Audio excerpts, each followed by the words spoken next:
Welcome back, truth seekers and liberty lovers from all over the world and throughout the cosmos. You are in the Freedom Portal. And a special welcome to those of you who are here for the first time today. The Freedom Portal is the Thrive subscription offering, and periodically we get to do these open public events like this. And we welcome you all. There are thousands of you here newly today. And you might let us know, raise your hand if you're on Zoom, or let us know in the chat if this is your first time. And Freedom Portal veterans, feel free to welcome the newcomers. So I always like to start with what the heck are we doing here? So I'm going to share my screen and show you what our purpose is. I'm of the belief that there's nothing in the universe that isn't a function of purpose. So the purpose of the Freedom Portal is to provide an interactive communication opening with humanity, through which productive explorations, compelling media, and effective actions can be shared to help guide us to truly thrive. A quick introduction to the Freedom Portal for those of you who are here for the first time. The Freedom Portal includes 3 virtual session types. One is 7 levels deep, where I take a topic and I literally go down the rabbit hole and out the other side. Find out what's in the way of our thriving and then how we can actually solve the problem. And then the second type is a network dialogue, where we just do an open Q&A where you ask me and I ask you back. And then the final one is the Pioneer Series. And today is an example of the Pioneer Series. We like to say at the Freedom Portal, our true nature is creative, courageous, loving, and free. There is light at the end of the rabbit hole.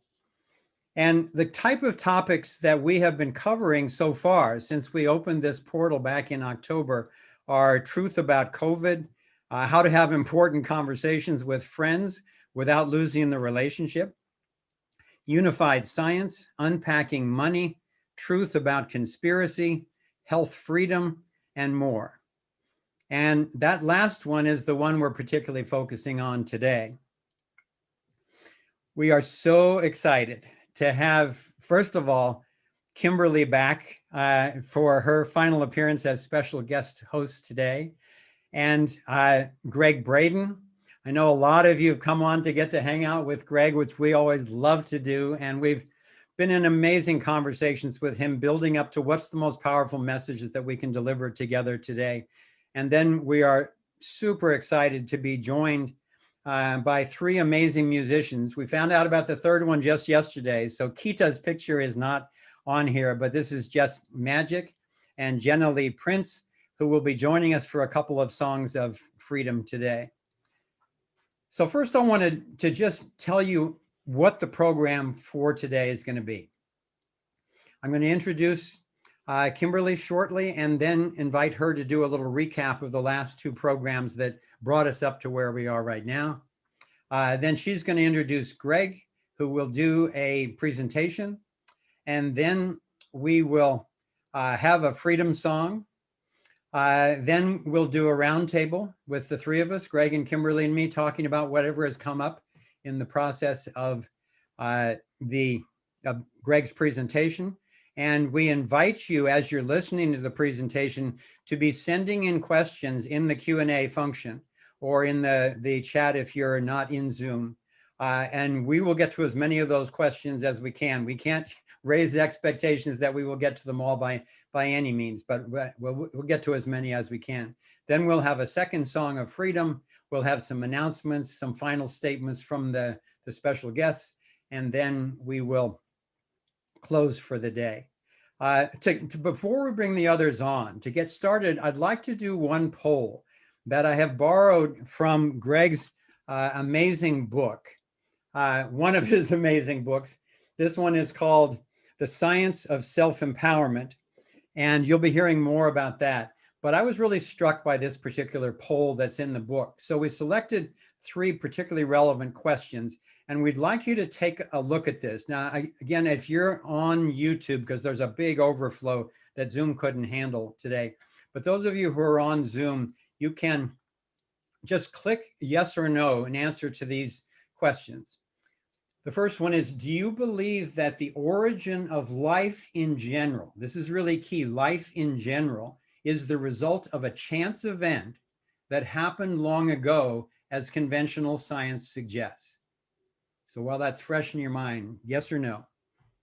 No right answer, just whatever you think.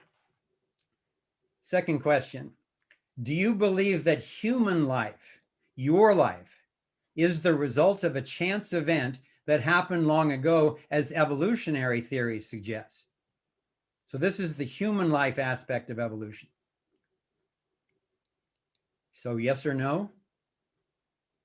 And then finally, do you believe that you are designed to consciously influence the events of your life, the quality of your life, and how long you live? So consciously influence the events, the quality, and the length of your life. Doesn't mean absolutely dictate them, but consciously influence them. Okay, so get those in and submit those as quickly as you can.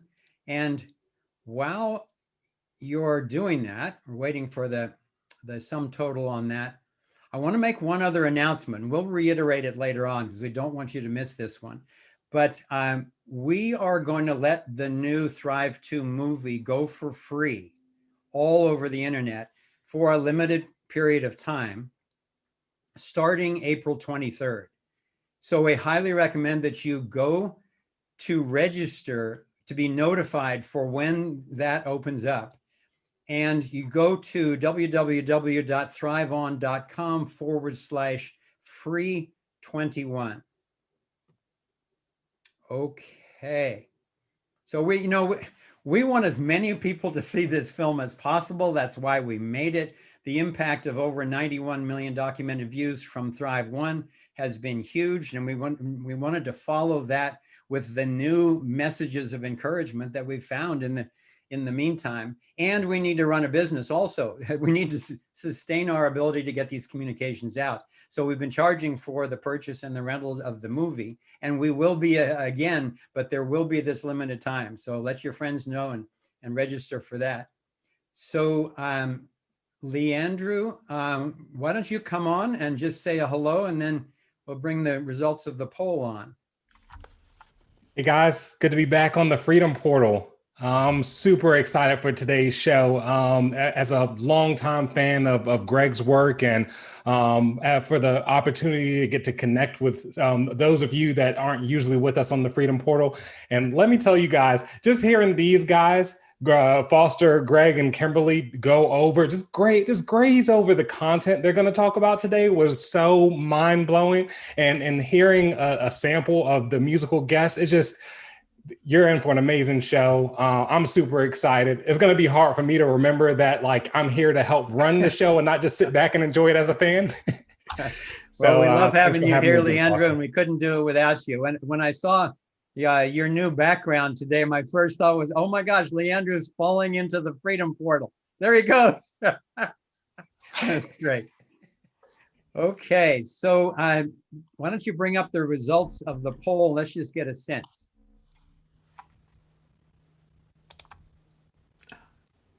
All right, so do you believe that the origin of life in general is the result of a chance event that happened long ago, as conventional science suggests? 8% say yes, and 92% say no. All right, so maybe we'll fill in some of that wondering today. Second one, do you believe that human life, your life, is the result of a chance event that happened long ago, as evolutionary theory suggests? 7% yes, 93% no. And do you believe that you are designed to consciously influence the events of your life, the quality of your life, and how long you live? 98% say yes. I wish that were a universal poll rather than just a Thrive Freedom Portal poll. But thank you for sending that in. That's really great to kind of know what we are speaking into. So next, please, would you bring on Kimberly. So Hey. most of you know, but Kimberly is the producer, the director, and co-writer of both films, Thrive 1 and Thrive 2. She's the CEO of Thrive On, and in her spare time, she's my beloved partner in everything and has been willing to do an amazing job of being our extra special guest star this month for this health freedom topic. So, Kimberly, welcome back. Thank you so much. It's a pleasure to be here and with everybody from all over the world. I just love to see that we all get to spend our time together on this day. So thank you. And I must say, I'm feeling a little bit wistful already that this is your last commitment for a while on the Freedom Portal. It's been so great having you here. Thank you. It's been really fun. And I've learned a lot, and I'm excited to learn more today. And I'll just take very few minutes to do a recap of what was really 4 hours of exploration in two of the series that led up to this third one on health freedom. It's been fascinating. And so I'll just go through some key points so that you understand the context for our conversation today. And generally, what we did was we explored the interface of biology and technology and the implications in everything in our lives, ethics, economics, really everything. And we explored health in terms of balance, that good health is good balance within and among our tissues and organs and with our environment and our relations, our spiritual and psychological integrity, and that balance is maintained through feedback. Naturally, that happens. A fever is feedback about our temperature being out of balance, or it could be a rash or a sleepless night, even cancer. All of those are natural forms of feedback. And you can also get more subtle real-time feedback using technology, data-driven feedback, using technology. And this is the interface that we've been exploring. So you can, in terms of early diagnosis or prevention of illness, this earlier indication of things can be really useful. You can use a sonogram, for example, to show something before it's manifest outside. You can use a wearable, like a Fitbit or something, to get your heart rate in real time, or internal monitoring for insulin if you're a diabetic. There's also surveillance on the outside, of course, to monitor the behavior of a community. All of these involve an interface of technology and biology, and it's called the Internet of Bodies. And it provides data about the functioning of our bodies, and that data is gathered, it's transmitted, it's stored, it's bought, it's sold.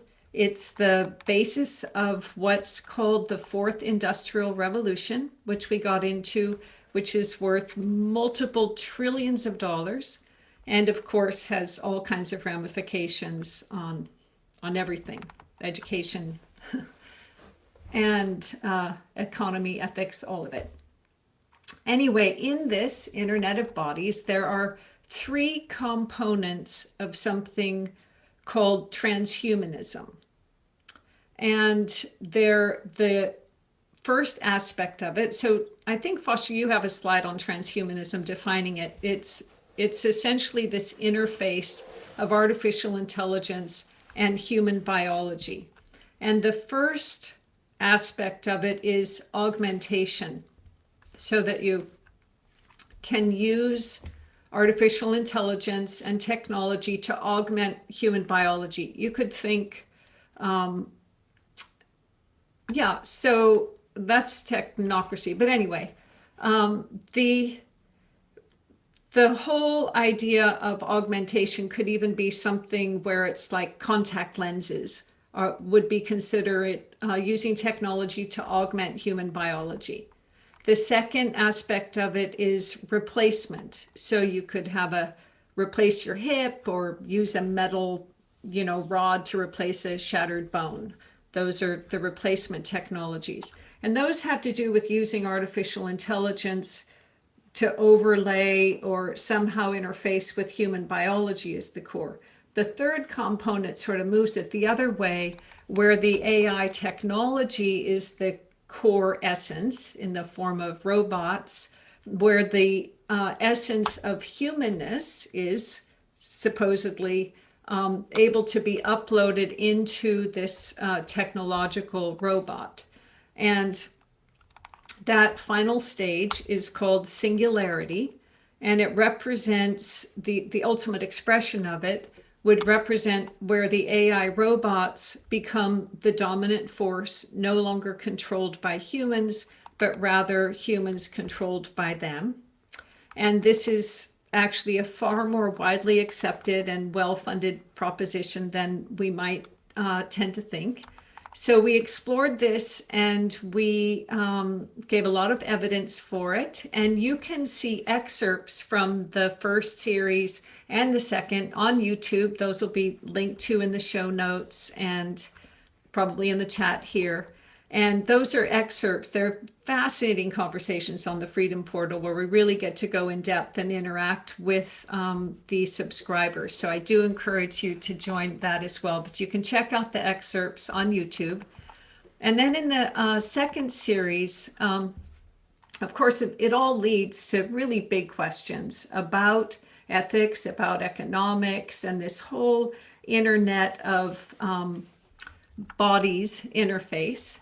And so we brought on Christian Pusateri in the second one, who has done fabulous work. He's from Superhumans, Inc., and he's done a lot to explore data sovereignty and ownership of ourselves, and how to take advantage of the technological interface and feedback without giving up our humanness or our self-ownership. And we also brought on John Hunt, who's from Sedera, which is a health share alternative to traditional insurance. Insurance is one of the bottlenecks of how we experience limited access to full health freedom and health choice. So again, you can find excerpts from that on YouTube and in the show notes and in the chat.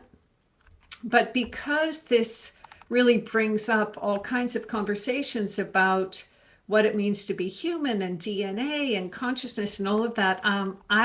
When I was in the midst of the research, delving into all of this, I was having a conversation with my dear friend, Gregg Braden, who's one of my all-time favorite people, and who I really especially regard as a scientist, very highly respected scientist, who is actually a geologist. And in what it takes to become a geologist, of course, he studied the life sciences and chemistry and math, and he was really trained in a methodology of being curious, evidence-based, and holistic.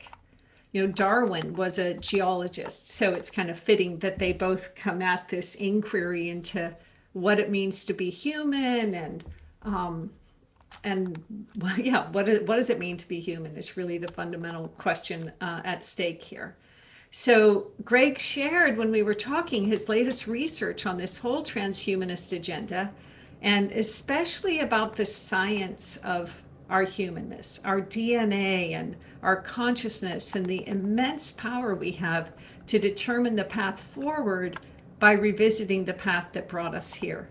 So we would have these conversations. We always had meetings on the other side of them. We'd stay to the very last minute, and it was so exciting. I invited Gregg to come join us here to share this really valuable and often unspoken perspective into the science behind how we got to be who we are and what it foretells about where we can go from here. So I'm delighted to introduce 5 times New York Times bestselling author and scientist, and a wonderful, courageous, intelligent, compassionate human being, Gregg Braden. Oh, Kimberly, thank you so much for, it's always interesting to hear someone else describe your life. So thank you for the warm welcome and for the fast review of my life history as a geologist. And Foster, thank you so much for creating the Thrive Portal, and both of you for thinking of me to invite me to share this afternoon with you. I can't think of anything more relevant, more exciting, more powerful than to do what we're doing. And also, Leandro, I just want to thank my brother in technology for all your love and support and all the care behind the scenes, and everyone that's joining us today. So, Kimberly, my sense is our time's going to go quickly. I'm going to invite you to lead our conversation, and I am honored to follow you in this dance, wherever the dance leads. Where would you like to go to begin? Thank you.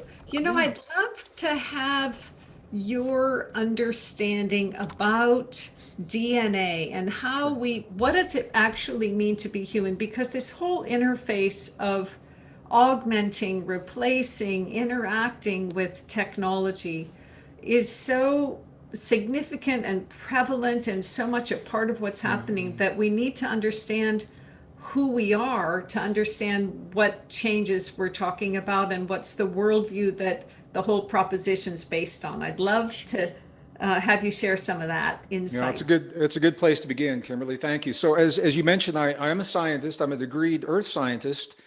My background in geophysics and geology, but I have a strong background in a number of other disciplines that led to that. So I have a very strong background in the life sciences, invertebrate and vertebrate paleontology, and I happened to be in the academic system at the time that computers were first coming into vogue back in the late 60s and early 70s. So I've got a background in computer science, programming, and math, physics, chemistry, history, archaeology, and cosmology. And I say that because it is my background, as you mentioned, in those sciences that has helped me to stay abreast of the new discoveries that are coming out. The technology is evolving so quickly that the science journals that used to dedicate a monthly volume every 30 days, the journal Science, for example, or the journal Nature, would publish a new volume.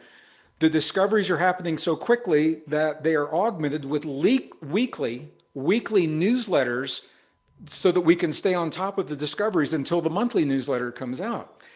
And all of this has led me to recognize in the different disciplines how quickly the technology is converging.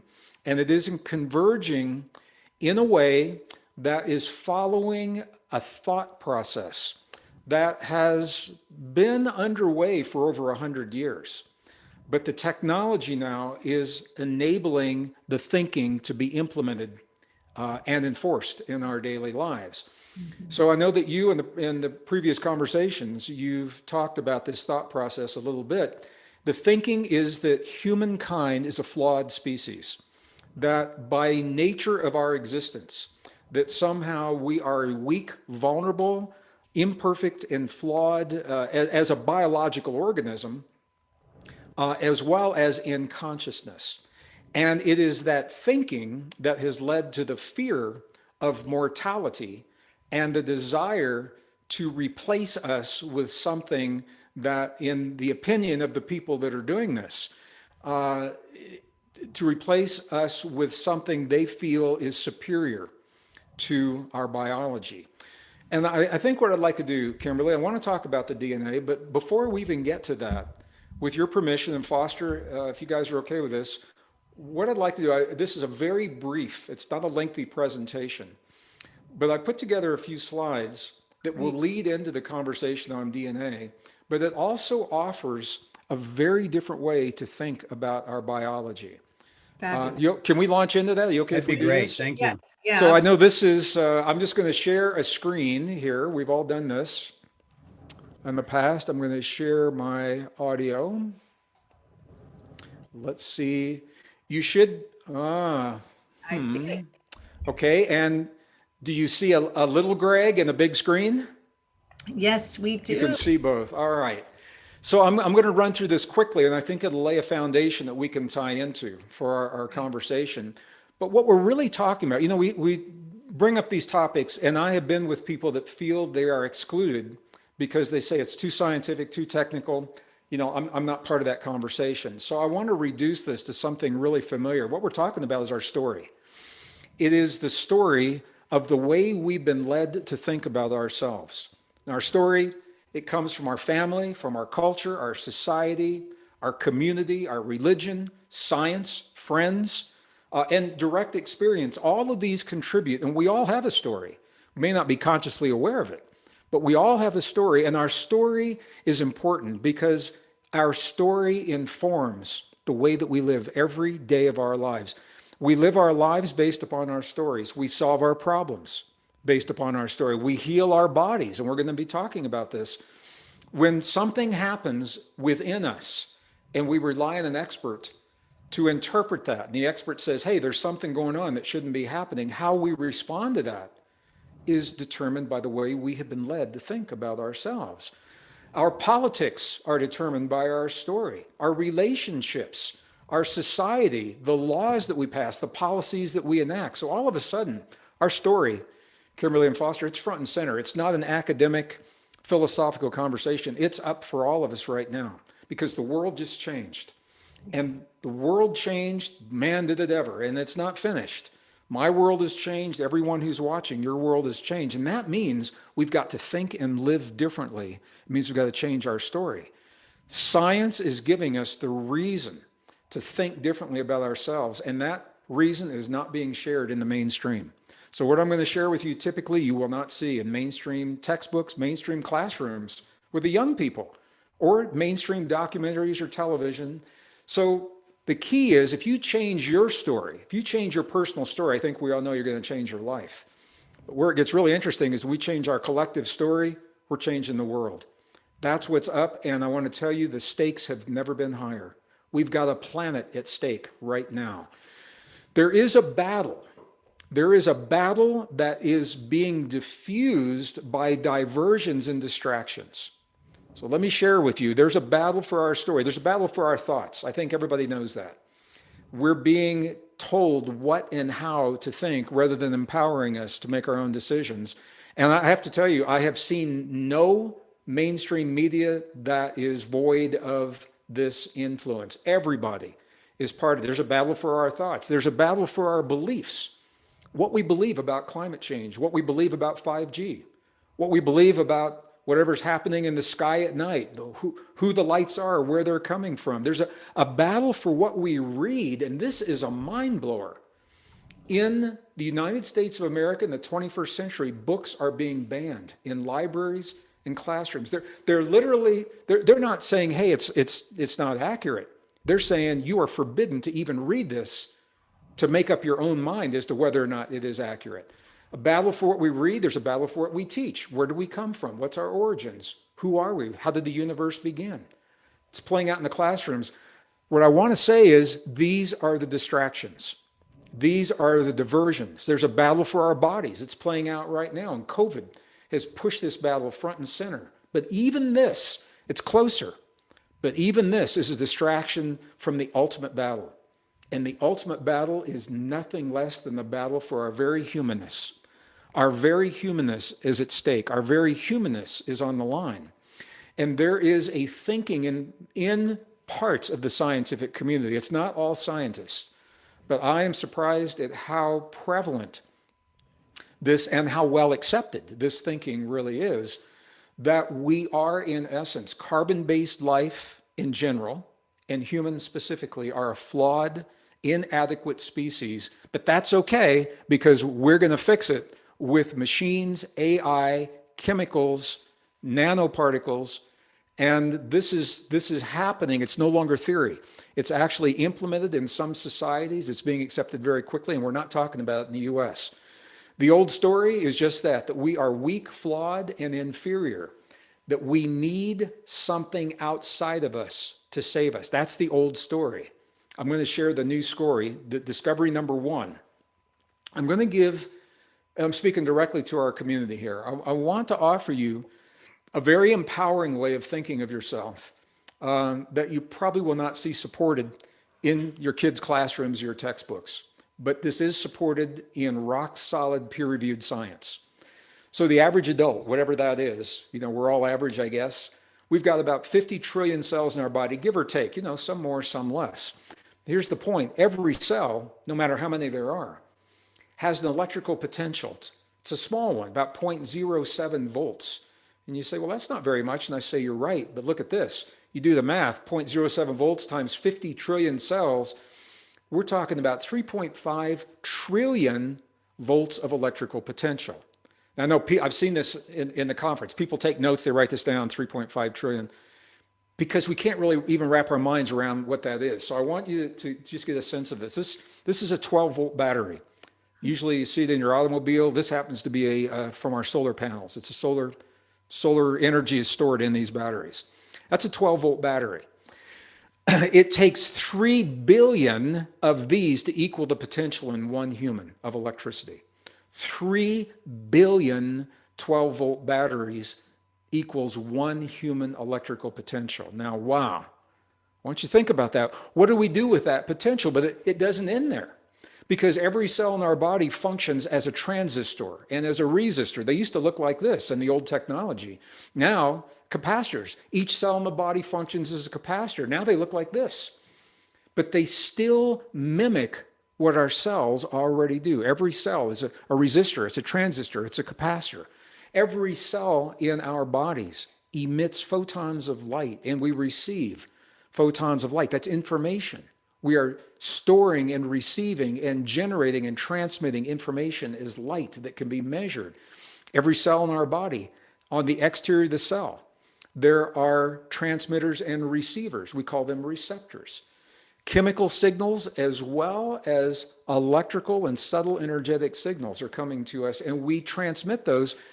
It doesn't stop at the cell membrane. The level of our DNA, the strands of the DNA and the genes that make up the DNA essentially function as antenna for subtle forms of energy. We transmit, we receive this energy.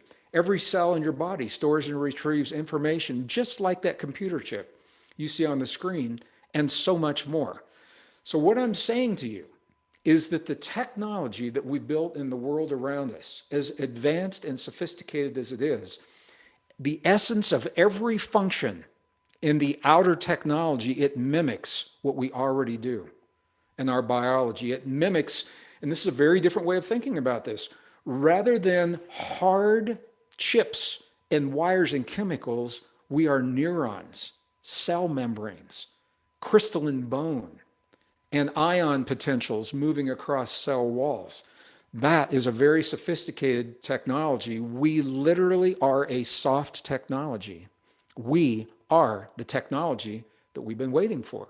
We are the technology that we're trying to build in the world around us, except our bodies do all of those functions better than the technology can. And we are scalable.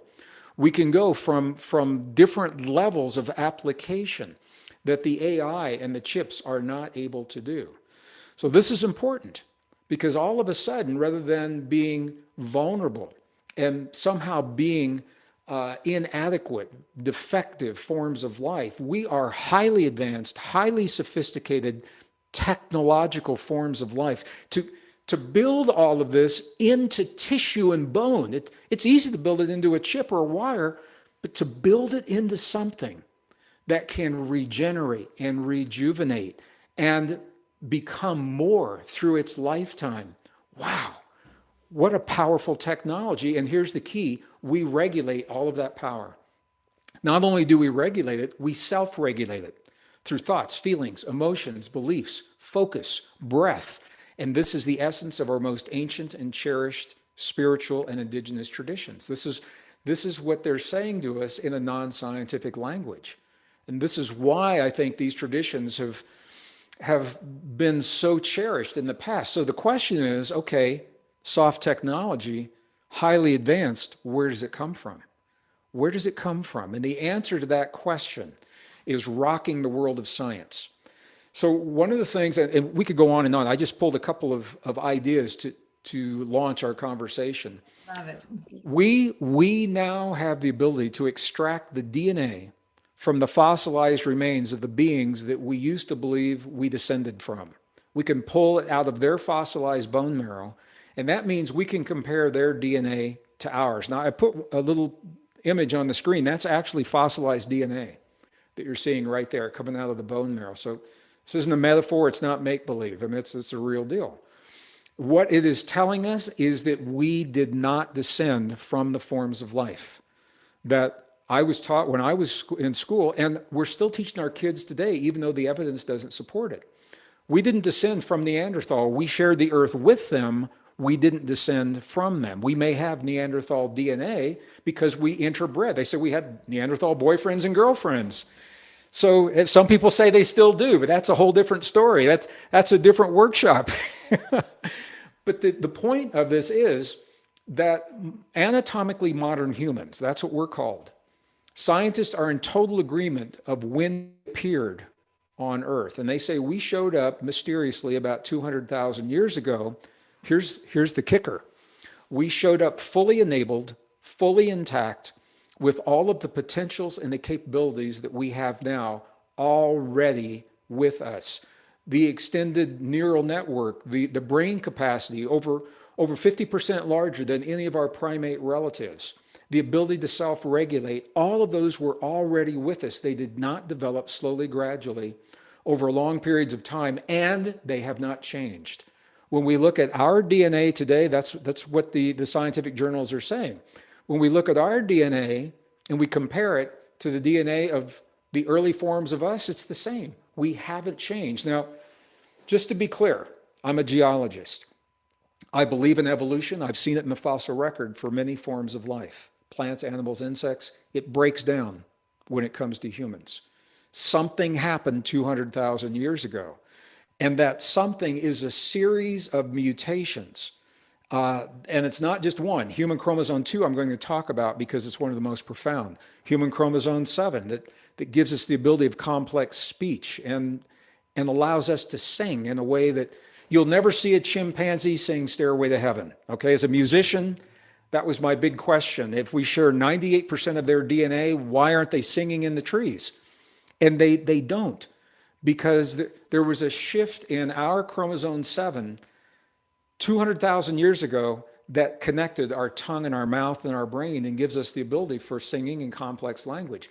Human chromosome number 2 is perhaps one of the most mysterious, and it may be the smoking gun to answer the question, where do we come from? Now, chromosome number 2, it's the second largest chromosome in the human body. And I want you to know it's responsible.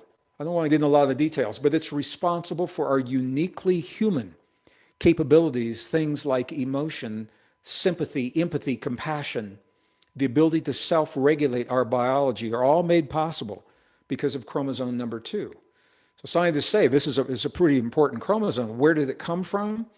This is a very technical article. It's from Proceedings, National Academy of Sciences. The volume is called Genetics. The bottom line, I won't read this, but the bottom line is that scientists agree that human chromosome 2, and I'm showing you your chromosome 2 on the screen right now, it is the product of a fusion of 2 pre-existing chromosomes that were fully intact, fused together, and you can see there's the little pinch point right there where they were fused.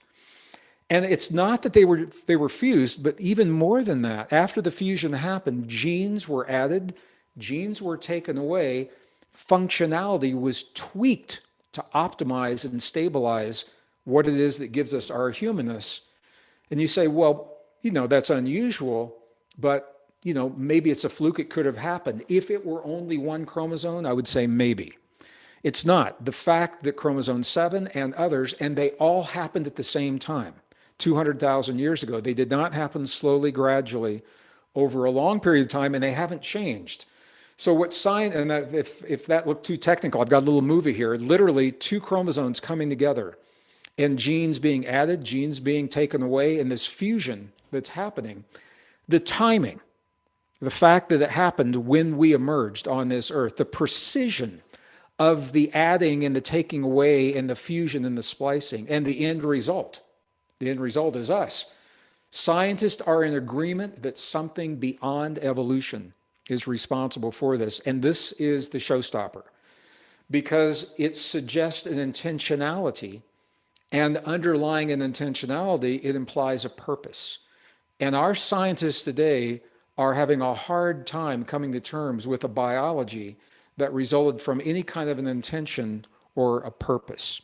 So the reason this is important, We appeared 200,000 years ago. We've got these extraordinary capabilities, and now they're not recognized, they're not embraced. And there is a movement to replace our natural biology with technology, with computer chips in the brain that communicate with the hard drives of our computers, with alternate chemicals in the blood that redefine what a human blood type is all about, with wires under our skin, with nanoparticles.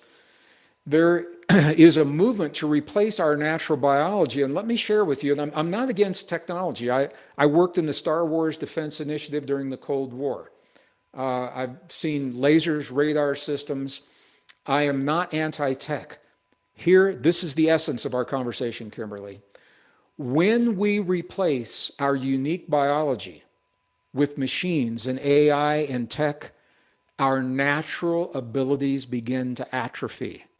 Our neural connections begin to decouple, and we begin to, cells cease to function. Fertility rates drop. We're seeing this happening in Japan right now.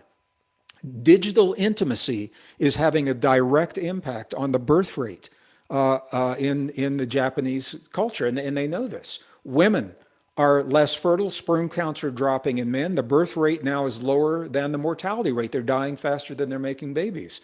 It's not 100% because of this. This is a big contributor to it. When, we've all heard this, use it or to lose it. If we begin to replace mirror neurons with computer chips in our neocortex, for example, or begin to replace these subtle functions. I mean, think about this. We communicate with subtle energies and subtle forms of life by tuning our nervous system, scaling our perceptions to these subtle forms of energy. When we begin to replace our natural biology with technology, we begin to lose that. Okay, it happens in one generation, maybe for fun, maybe for recreation. Maybe young people say, hey, I want a chip in my brain so I can do my gaming without using a keyboard. And that's possible now. But here's the implication. The next generation, our body says, oh, we no longer need that function. And we begin to erode and lose the very capabilities that give us our humanness. And my question is, how much of ourselves are we going to give away to the technology? We cannot answer that until we know who we are. And we're only beginning to understand what it means to be human. So my work, where my passion is right now, the implementation and the acceptance, the technology is happening faster than the morality of how it's applied. And we're at this crossroad right now. This generation, it's not going to take long. This generation must determine what are the human values that we cherish in our species, that we choose to make the foundation around the choices of technology. Because if we don't make that decision and we don't identify those values very quickly, they will be lost. And once they are lost in a species, they are lost forever. And that is the power of this conversation. That's why I'm so appreciative of you inviting me here to talk about it. Transhumanism, you talked about the three phases, the augmented biology, a titanium hip, contact lenses. We all do that. There's nothing wrong with it. The second level is where the thinking is that the body is so flawed that we must replace the body. We keep the brain, but we replace the body, and either replace the body robotically or with some other form of life. The third form is really interesting, and I think it betrays the thinking underlying transhumanism, because the thinking is that we can be reduced to ones and zeros and stored, our essence, on a computer chip for immortality. And I think ultimately the transhumanists, the really hardcore transhumanists, are afraid of death. And what they have not understood is that they already possess the soft technology that gives them lifespans at least in hundreds of years, possibly immortal. It's even more advanced than they've been led to believe because it is a soft technology. We are the very technology that they're trying to implement. So wires, chips, chemicals, they mimic who we already are. And that's what I'm just going to stop right here. And I'll say, this is something I want everyone to really consider, that we are technology. We are soft technology, the very technology that we've been waiting for. The world changed. And if we're ever going to embrace the deep truth of our humanness, now is the time to do that. And I think that'll lay the foundation for our conversation, Kimberly.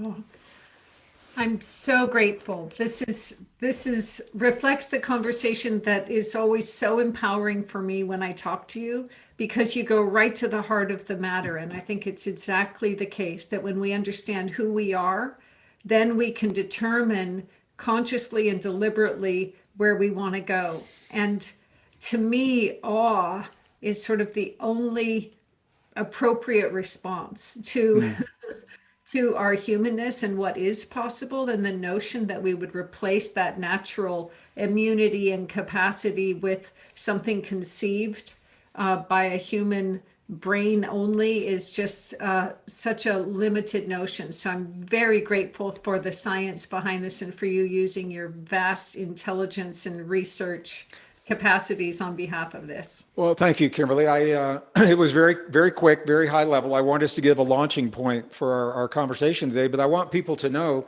what I've shared with you. This isn't my 100% my opinion. The peer-reviewed science is documented in the back of the book that used to be called Human by Design, was the original title. My publisher, Hay House, opted to change that title for a couple of different reasons. It is now called The Science of Self-Empowerment. Same book, same content. If you go to the back of the book, that peer-reviewed research is in there. People want to learn more, because people say to me in the events, live conferences, how come we don't know about this? How come we've never heard about this?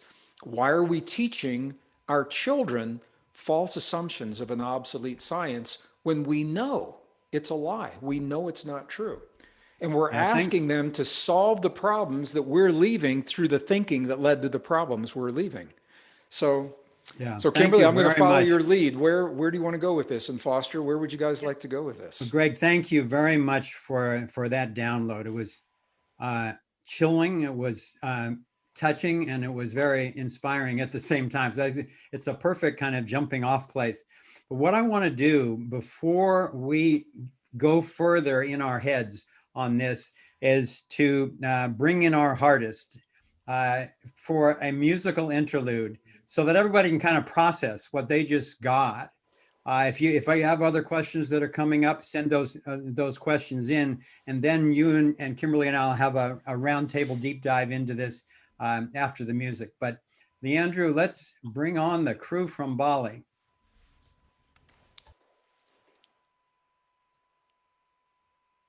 So there they are. Hey, it's so good to see you. So good to see you. Wow. Well, let me introduce you guys before we jump in here. First of all, the name for this particular trio is Luminous Nectar. If you tried to think, how could we add some luminous nectar to this conversation, I can't imagine a better way to do it. And specifically, Jess Magic is a muse for today's generation of change makers. And I can confirm that. More than a singer, Jess is a musical storyteller. She creates compelling opportunities for people to interact with life from an open heart. And I've been a part of those experiences. And I wish we had, a couple of hours for y'all to dive in to the actual experience of joining in her music. This will be a taste of it today. The main thing I personally would like to say about Jess is, for me, she's a courageous singer-songwriter. She's a heartist, and what I would refer to as a music shaman who is not afraid to see truth and sing it to the world. She also said in our conversation on our tech check setting up for this, she said, one time Kimberly said to me, this infinity is a really big deal. And along the same lines yesterday, Jess spontaneously said, the unified field is really, really, really a thing. because of experiences that she's been having. So I love the way we're getting this science in lay people's terms. So, so let me go on to introduce Jenna. Jenna Lee Prince. She helps women move beyond and above addiction and anxiety so they can embody their highest, wildest, and most divine nature and live the sexiest life ever. Bringing love to the world through her passion for music, sweat, community, and consciousness. She's a dancer, fitness trainer, yogi songstress. So Jenna, welcome. Thanks for taking the time in the middle of your night. Thank you. Okay, and then let's I'll introduce Kita, and then you can say whatever you want by way of introducing what you're going to play for us. So I asked Kita, I just met Kita yesterday, and I said, what would you want thousands of people to know about you if they're meeting you for the first time? He said, he told me that he's been on a mission like ours for 20 years. And I sure want to hear more about that at some other time, Kita. But I love the alignment. And he said he's been trying to live in harmony with our world and providing others access to the tools in this doula process. For anyone who doesn't know what a doula is, in English, a doula is someone who helps with the birth process and of a co-midwife. So welcome, Kita. Good to have you all aboard. And any of the three of you, what would you like to say by way of making yourself present and introducing what you're going to share? You're such a gem, Foster and Kimberly and Greg. I think this is maybe the third time that I've gotten to offer a song after you've given this epic download, all different types of downloads. But the unified field comment that I said to Foster yesterday came from a story with another experience I had with Greg, where I was like, I'm following Gregg Braden. So what's going to want to come through to help people integrate what he just shared? And the last time it happened, it was a profound story that can get into it another time. But this time it happened again. And the song that we're going to share is called This Is My Life. And it's really a song about reclamation, reclaiming our sovereignty, and going inside into our internal biological technology to recognize what we can own inside of ourselves, what we can claim inside of ourselves. And this song was written as a tool and as a technology for those times that we forget or we start to lose our center or lose ourselves. This song is a really simple song. I encourage you to sing along from home. And it's a reclamation song of our sovereignty. So I think there'll be little pieces of it that will mirror a little bit of what Kimberly and Greg were just talking about. And so I invite you to listen and find, though the words are simple, I feel the meaning kind of encompasses everything that's just been talked about. And so we offer this to each one of you out there as a tool when you're going through those moments where you're searching for your own center. And a reminder, this song is a tool for you to find your way back home to what's inherently yours. Thank you.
to sing this chant, Om Mani Padme Hum, and feel yourself using your voice as a technology to alchemize your own energetic state, your internal resonance, allowing yourself to relax, ground, and expand into a deeper place of internal coherence and compassion.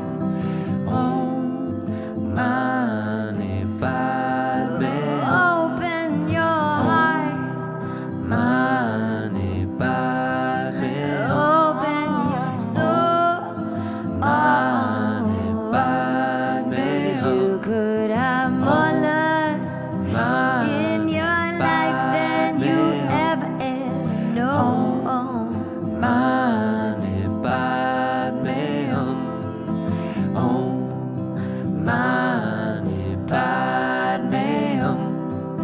Om Mani Padme Hum. This is my life, and I'm gonna choose it. This is my time. I decide how to use it. Nobody can take my grace away. Nobody can take my grace away. This is my life, and I'm not gonna lose it. This is my freedom. I decide how to use it. Nobody can take my spirit away. Nobody can take my spirit away. My essence. Nobody can take my essence away. Let's sing it all together. My fire. Nobody can take my fire away. My power. Nobody can take my power away. My love. Nobody can take my love away. My body. Nobody can take my body away. My spirit. Nobody can take my spirit away. Nobody can take my spirit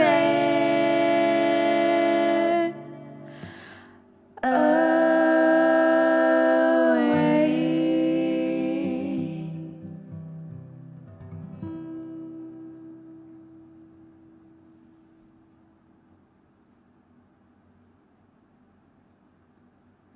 A toast and a celebration for your sovereign reclamation.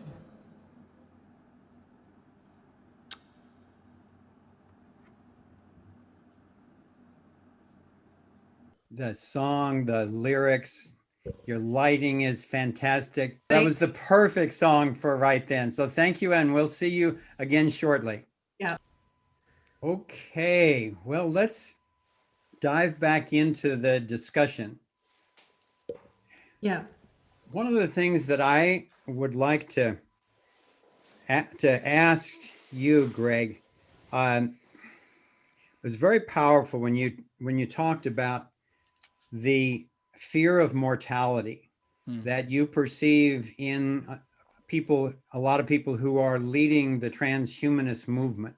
In our research, we've come to the same thing. That I'm actually very concerned that people with trillions of dollars and massive companies working on this project are still working on it from the point of view of how can we avoid completing our own soul work. So it becomes a huge video game to actually, maybe we can change biology, maybe we can change consciousness, maybe we can change humanity, and meanwhile, not deal with the fear that they didn't satisfy their father's expectations, or they want to bring their mother back from the dead, or something like that. So the question I want to ask you is, and this is a huge one, but I think for me, it's the central one, is what would you say are the major guidelines for how humanity can really honor the fabulous benefits of technology, while at the same time completing our soul work so that we can be safe and we can still have love and intimacy and discovery in our biology and in the metaphysical consciousness on planet Earth?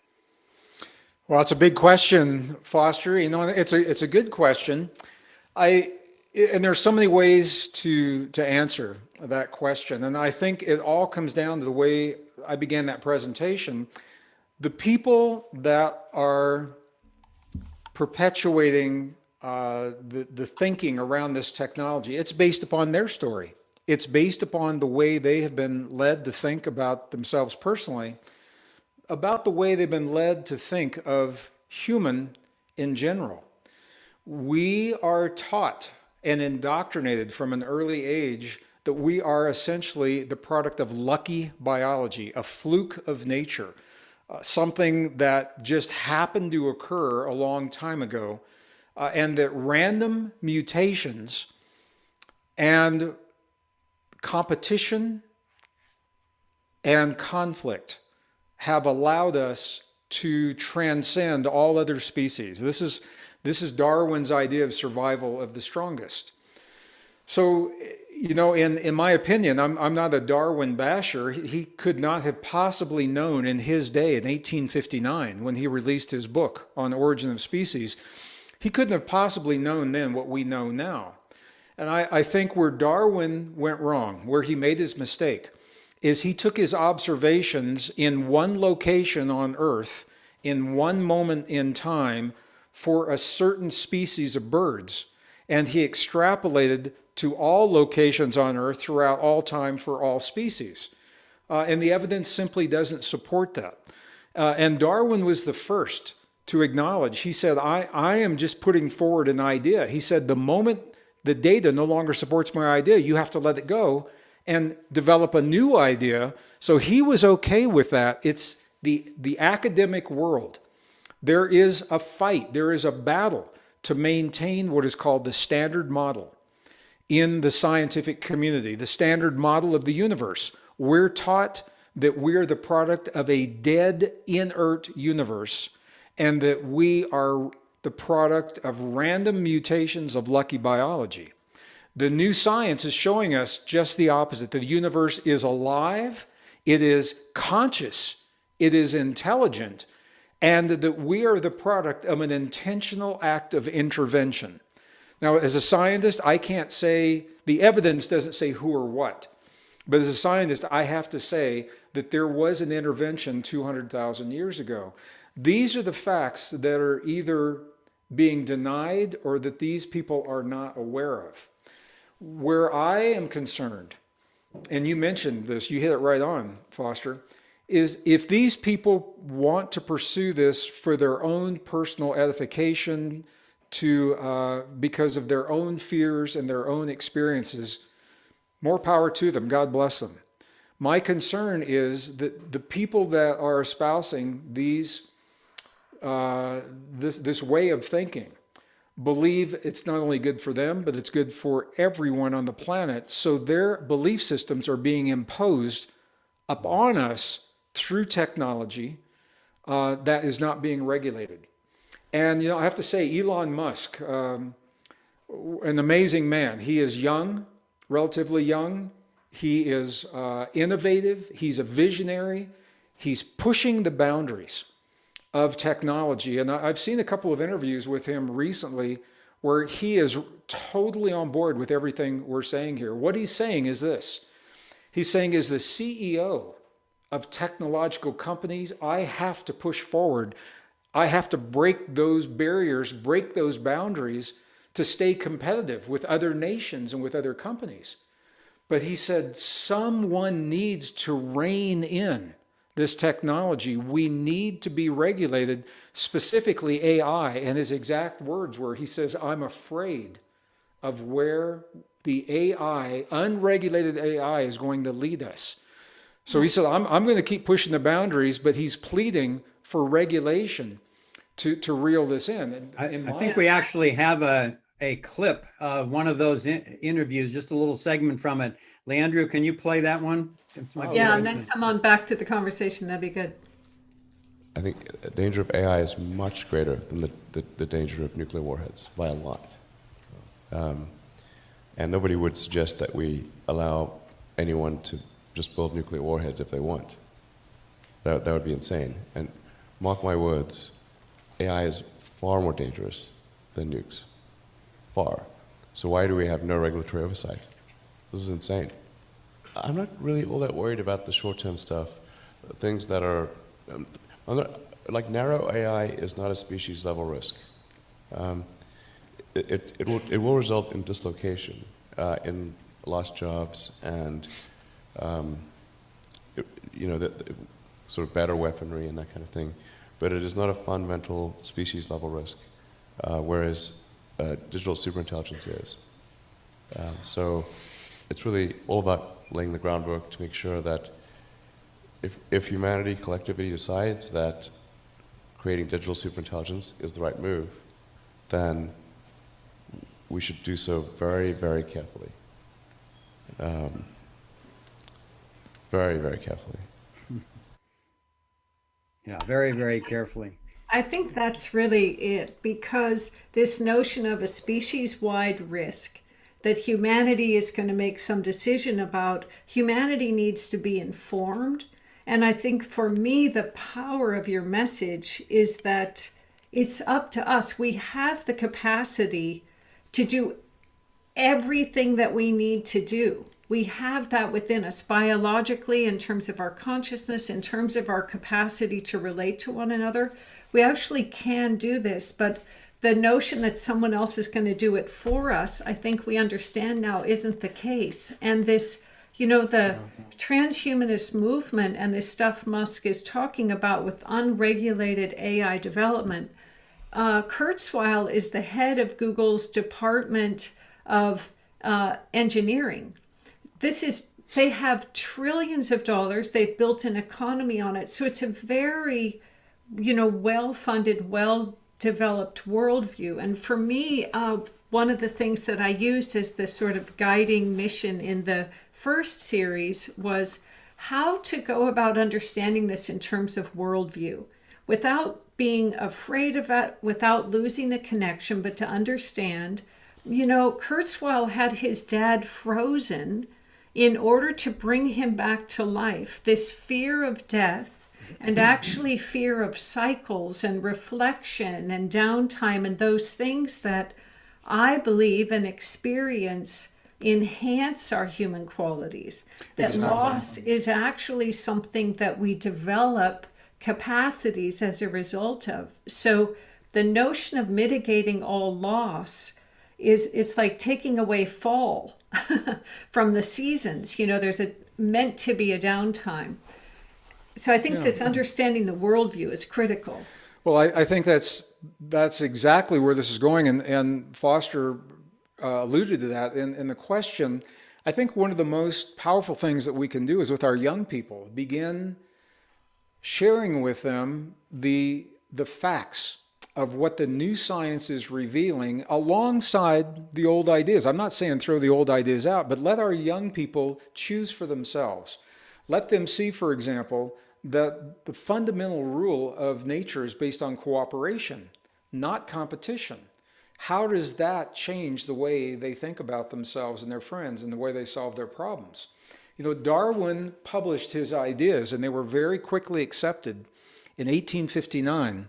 That is the time our society was being formed. So it's no surprise that our economic system is built upon survival of the strongest, that our corporate model is based upon survival of the strongest, and that we have been led to think in this way. So now that we are at this point, and COVID has been a powerful catalyst, probably would have happened anyway, but I think COVID has accelerated everything. We're at this point where we get to see what works and what doesn't.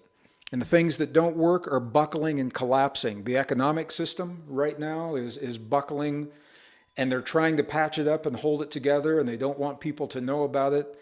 The way that we function as society. And what we're beginning to see is that the old ideas of centralized everything are breaking down, and they're giving away to the indigenous view of localized living, localized health, localized economies, localized food, localized energy. Yeah. But, you know, I'm gonna go out on a limb here to answer this question, because there's another facet, and I'm just going to throw it out there, and some people may embrace it, some may not. A dear friend of mine, a number of my friends are therapists, and they are specializing in a therapy to help people who believe they've had the experience of being abducted by life forms from other worlds. So alien abductions. You know, John Mack, Harvard University, began legitimizing this whole concept, and those same therapists are also working with contactees who believe they are being contacted by people, us, from our own future. So those are two very, very different kinds of experiences that there is a rise in the number of cases where people believe either they are abducted by beings from another world or by us from our future, but there's a common denominator in both of these. Because when they ask, why have you come from our future back to now, to this point? Why not 50 years ago in World War II and stop the hurt? You know, why now? Or when they ask the alien beings on a craft, why me, and why are you interested in us humans? The answer is the same. And they both say that you now, in this year, this era, you are at a point in your technological development where we were in ours, and you are about to make choices like the ones that we made. We chose technology, and we lost ourselves in the technology, and we want back the essence of what it means to be a biological being. We want the emotions. We want the ability to conceive through human intimate contact, not in a technological test tube, and not being edited by CRISPR gene editing technology that determines our characteristics. So whether you believe that or not, I'm talking to our audience here, it's another facet of this conversation supporting that we are at a crossroad. Yeah. And we're making choices, and it's not going to drag on for generations. It cannot. The choices that we make now, we and Foster, I think this is the answer ultimately to your conversation. We must choose the values that we cherish as a species. What is it about our humanness that we are not willing to give away to the technology to compromise? We can't do that until we know who we are. And right. That is where the new science is so exciting. But when I talk to the transhumanists, I've had conversations with them, and they say, you know, human relationships are messy and they're a waste of time. You have arguments, you have disagreements, you have hurt and jealousy and anger. Let's be efficient and get rid of all that. Human conception involves these relationships that you have to deal with.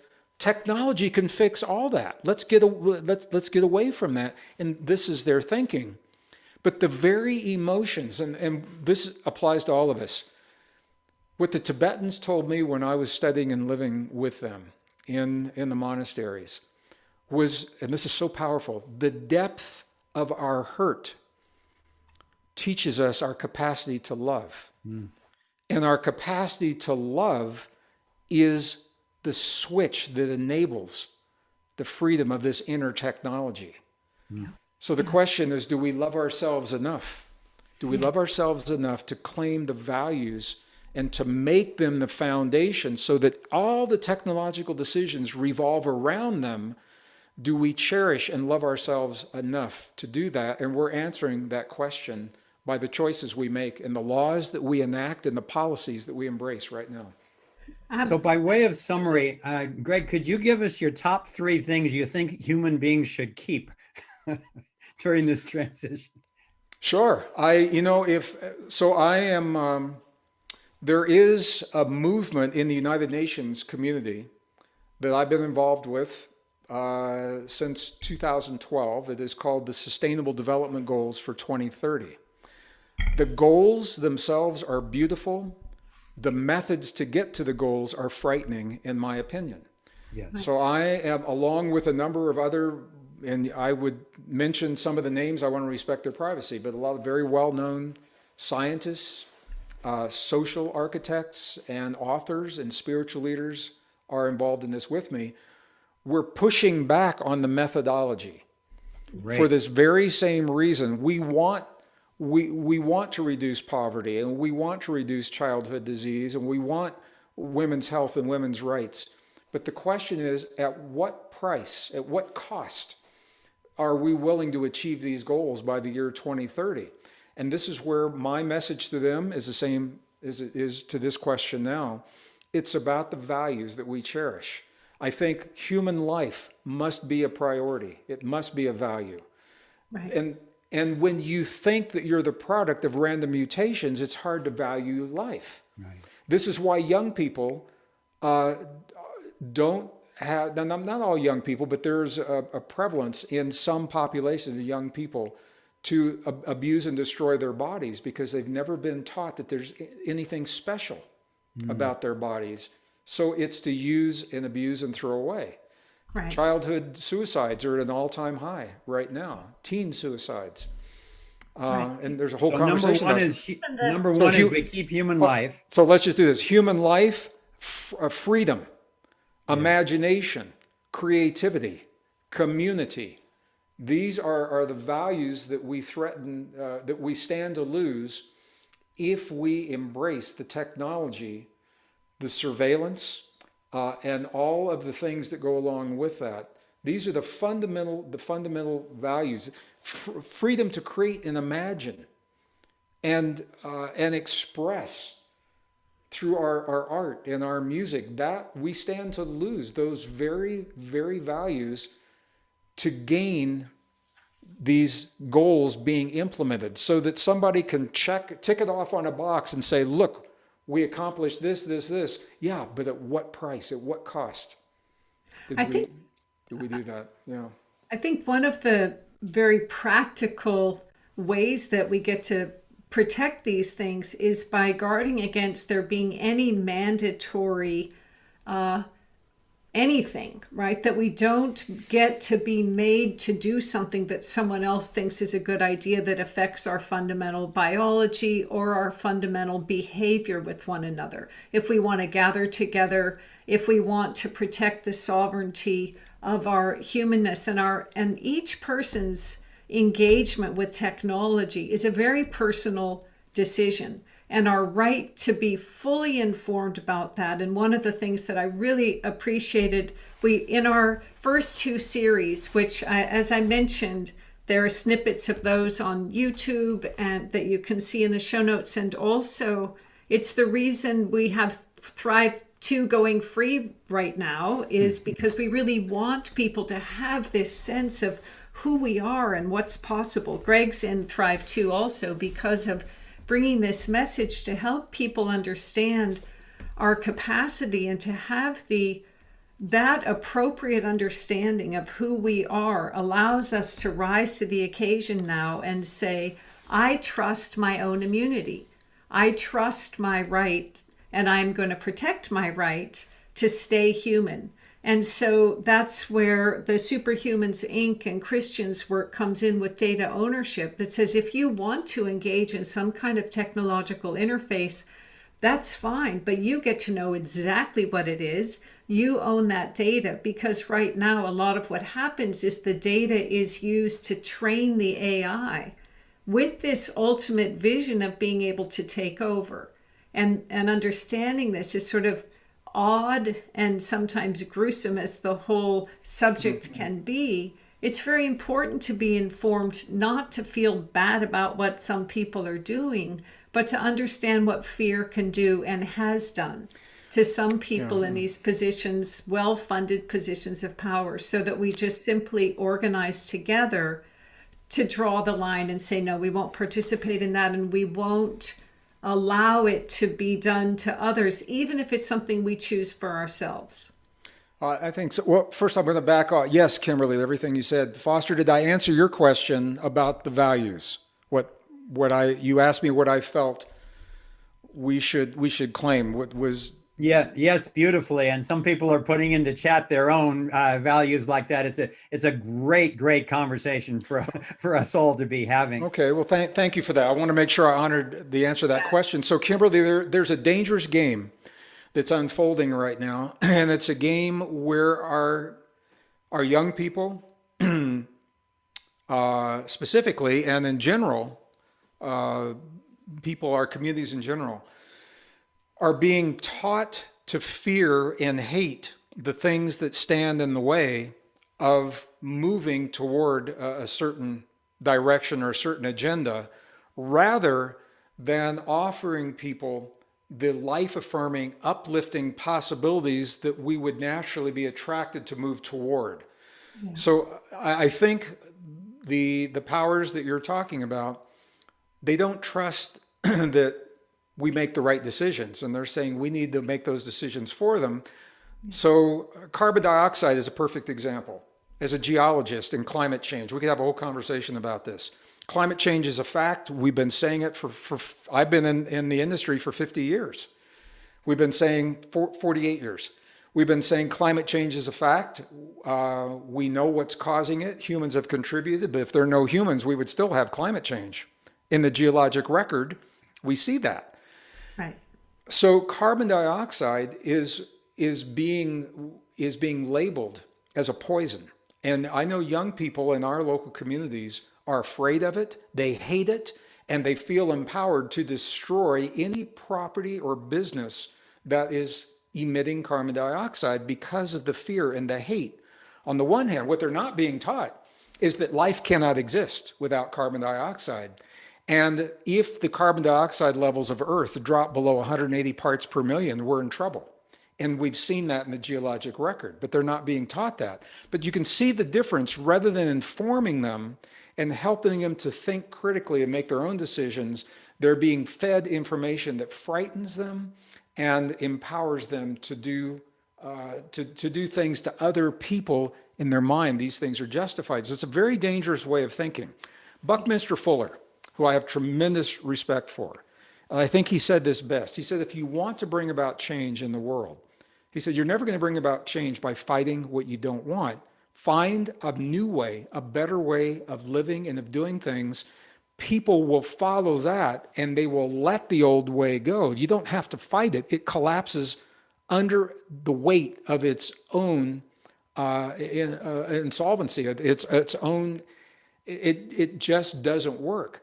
Right. And so I think what we're seeing here, and it's not going to take long, we're seeing it in this generation, is we're seeing two parallel societies emerging. And it's not like one's on one side of town and one's on the other. It's happening within the same household, at the same dinner table.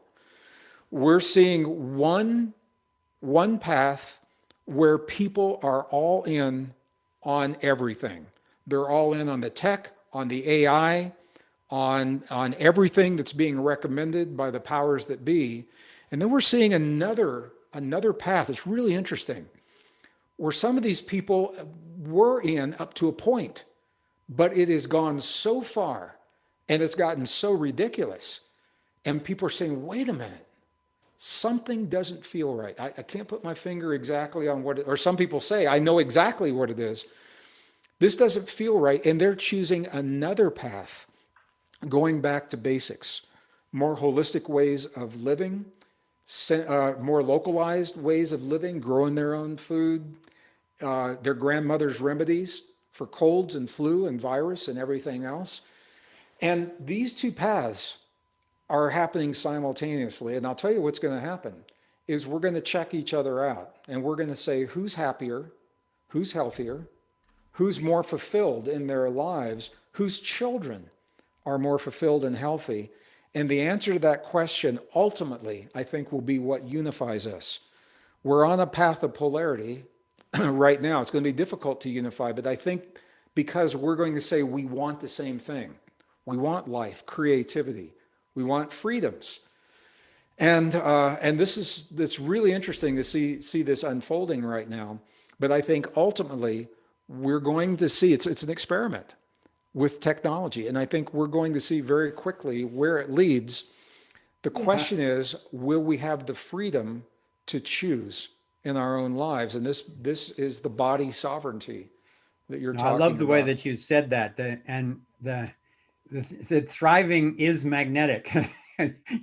We're born to thrive. We just need to keep the freedom to choose. And as long as people are free to choose, I'm confident also that it will go there. I want to bring up one more thing before we open it up we got lots of questions. The kind of the elephant in the room here for me is, it's stunning what you said about the DNA kind of showing up 200,000 years ago, full-fledged. And so the obvious question is, who do you think did the design and sort of placement of that DNA? Yeah, that's a whole conversation we could have around that, Foster. So as a scientist, excuse me, with peer-reviewed data, what I can say to you is the odds are overwhelming that we are not the product of a natural evolutionary process. Now, doesn't mean evolution. I believe there is an evolution in consciousness. We definitely are thinking different than we did 200,000 years ago. Our bodies have not changed. And there are biologists that have a hard time with that. And it's not with me they're having a hard time. It's with the data from the new DNA, the ability to extract and compare that DNA. So we have to say there was an intervention. And I'm very comfortable saying an intervention. Where the pushback comes is there's a thinking it's binary. If it's not evolution, then you're talking about religion. I'm not saying that at all. I think the religion may be telling us in a very ancient language, in the best way that they knew how, an experience they had or something that they saw. Yeah. I think that we are the product of an intervention. I can't say for sure who. And the reason it's hard to have this conversation is because there's another conversation that feeds into this about whether or not we are in what's called a base reality, or if we are in a virtual simulation or a virtual reality. And then that conversation helps to inform us of who they may be. My sense is, and I'll answer the question, but it may not make sense, I think it's us. I think we are the designers. I believe that we are the product of a highly advanced technological civilization who have moved in a certain direction. We've run into some problems, and we are exploring consciousness in conscious ways of solving those problems. I think that's why most people watching this have always felt a little different from the people around them. They've always felt like they were a pioneer. They look at the world differently. They're not satisfied with the traditional story because they know there's something more there. I think we are pioneers. We have chosen to explore different realities because we're trying to solve some big problems. And I do a whole presentation on what this is and the science that supports. The science is about 98% certain we are not in a base reality. So you look at the themes, not the specifics, but the themes of the problems, and they all boil down to dark and light, war and peace, and those kinds of things, and how we go about working to solve our problems. So Okay. now it depends on who you ask. The Yeah. Sumerians have their story, the Egyptians have their story, the Hindus have their story, the Christians have their story, the Native Americans, the Andeans, the Mayans, they all have their stories, and all of them, to a T, say that we are the product of an intervention Yes. from a higher intelligence. Yeah. Okay. Yeah. I look forward to having that deeper conversation, but I agree with everything that you said about that. I want to transition into the opening questions to the group. And one that came in while you were talking from Floyd said Braden is assuming non-physical reality without evidence for that in his system.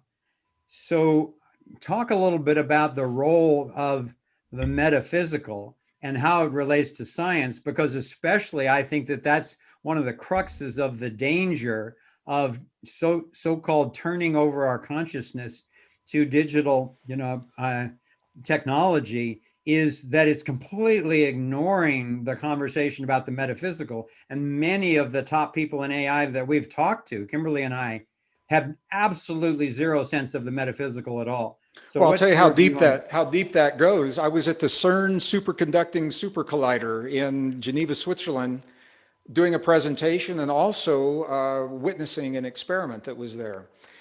And when I talked to the physicists, this is why physics is up against a roadblock right now. We have right now 4 fundamental forces that physicists have identified. That is gravity, the electromagnetic force, the strong and the weak nuclear force, that cannot be unified. They cannot be unified because they've left out precisely what Floyd is talking about and what you and I are talking about. And until they acknowledge what we're calling consciousness, for lack of a better word, or until they acknowledge this force underlying all of these other experiences, I think they're going to have a real tough time. They're working with string theory, and string theory has these variables, and they say, well, if I make this variable this number, I don't know why it's that number, but that number works. Okay, everything works. Or if I throw time out of the equation, right, all of the other things work. It's that pesky time, Right. So this is the fundamental quest of unifying the forces of physics, and why we're looking at this now. I'm not sure I understand exactly what Floyd was asking me, but that's my response to what you have just said. I want to say something about that too, which is that's why we spent so much time on unifying these forces and introducing this into the conversation in Thrive 2, and why we're having it go free now for people all over in 15 languages to see it, is because this is a critical part of the understanding. When you understand the interface of consciousness and this visible world, and the impacts of and the interface of all of it, and that is so much the story of Thrive 2, the unification of this. We say the star of Thrive 2 is the unified field. Right. Because it informs everything. So I just want to remind people to sign up for that and see it, because it really is empowering of this conversation, exactly where we get to take 2 hours to actually unpack it in a way that it deserves, because it's very hard to hit upon this so quickly, but really valuable. Thank you for that, Kimberly. We're talking about the science. Now, the social implications. I was doing a live event before COVID, pre-COVID, in the Washington, D.C. area, just outside the Beltway. And you never know who's going to show up to a D.C. program.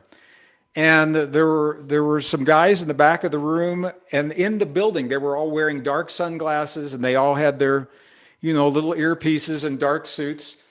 And they didn't sit down. They were standing in the back of the room. And so I said right off, if there's anyone here that thinks I'm going to talk about like, secret governments and stuff like that. I'm not. So you can leave. And all of them left except one. So during the break, this gentleman, he came up to me and I'm going to share his language. It was really interesting. I asked him, I said, why are you here? And do you have a problem with what I'm saying? And he says, not at all. He says, we want people to understand what you're saying. We don't have the language. We don't know how to share this without frightening people. And he said, and this is where it gets interesting. He said, there was a time that we thought we understood what was happening, and we had a pretty good handle on where society and civilization was going. Now, I don't know who we is. This is what he said. And this is the language. He said, but something has gone horribly awry, and we don't understand what's happening, and we would like to know what your take is on that. And I said, it's very easy, and it's the answer to your question, Floyd, and to your question, Foster. I said, what you did not factor into the algorithms was consciousness. Yeah. Consciousness is not a static variable. It is a dynamic function, and it is not linear. And consciousness is expanding and growing, and it is shifting our perceptions and the way we see the world. So you cannot plan in a linear model what society is going to look like with a consciousness that is blossoming the way it is right now. And he said, oh, okay. And he hadn't thought about that. Yeah, Kimberly and I hosted a top-level AI expert and author when he was just starting out on a book tour about the benefits of turning over human consciousness to the robots. And he had come, he wanted to meet us and get a testimonial for his book. And I had read his book, and I said, I don't think that I'll be able to support this book from what you're saying in here, but I'd like to meet you and talk. And so he came and spent a couple of days with us. And we got to this crux in the conversation where he had absolutely zero awareness or even openness to the metaphysical conversation. And I said, well, you're a very bright guy. He was one of the top academics in China. And I said, so follow the science here. I said, your body is made up of all these cells, which are made up of the molecules, which is made up of the atoms. And you get down to the atoms and you got these particles now, but scientists are pretty much agreed now they're just whirlpools in a sea of infinite energy. So there's actually no thing there. And yet his first name was Ted. I said, yet Ted has been there all along, even though every cell in Ted's body was replaced in the last 7 years. So who is Ted if you actually aren't made up of things and you've been here even when your entire body was replaced? And he just stopped. And to his credit, he said, I've never even had that thought.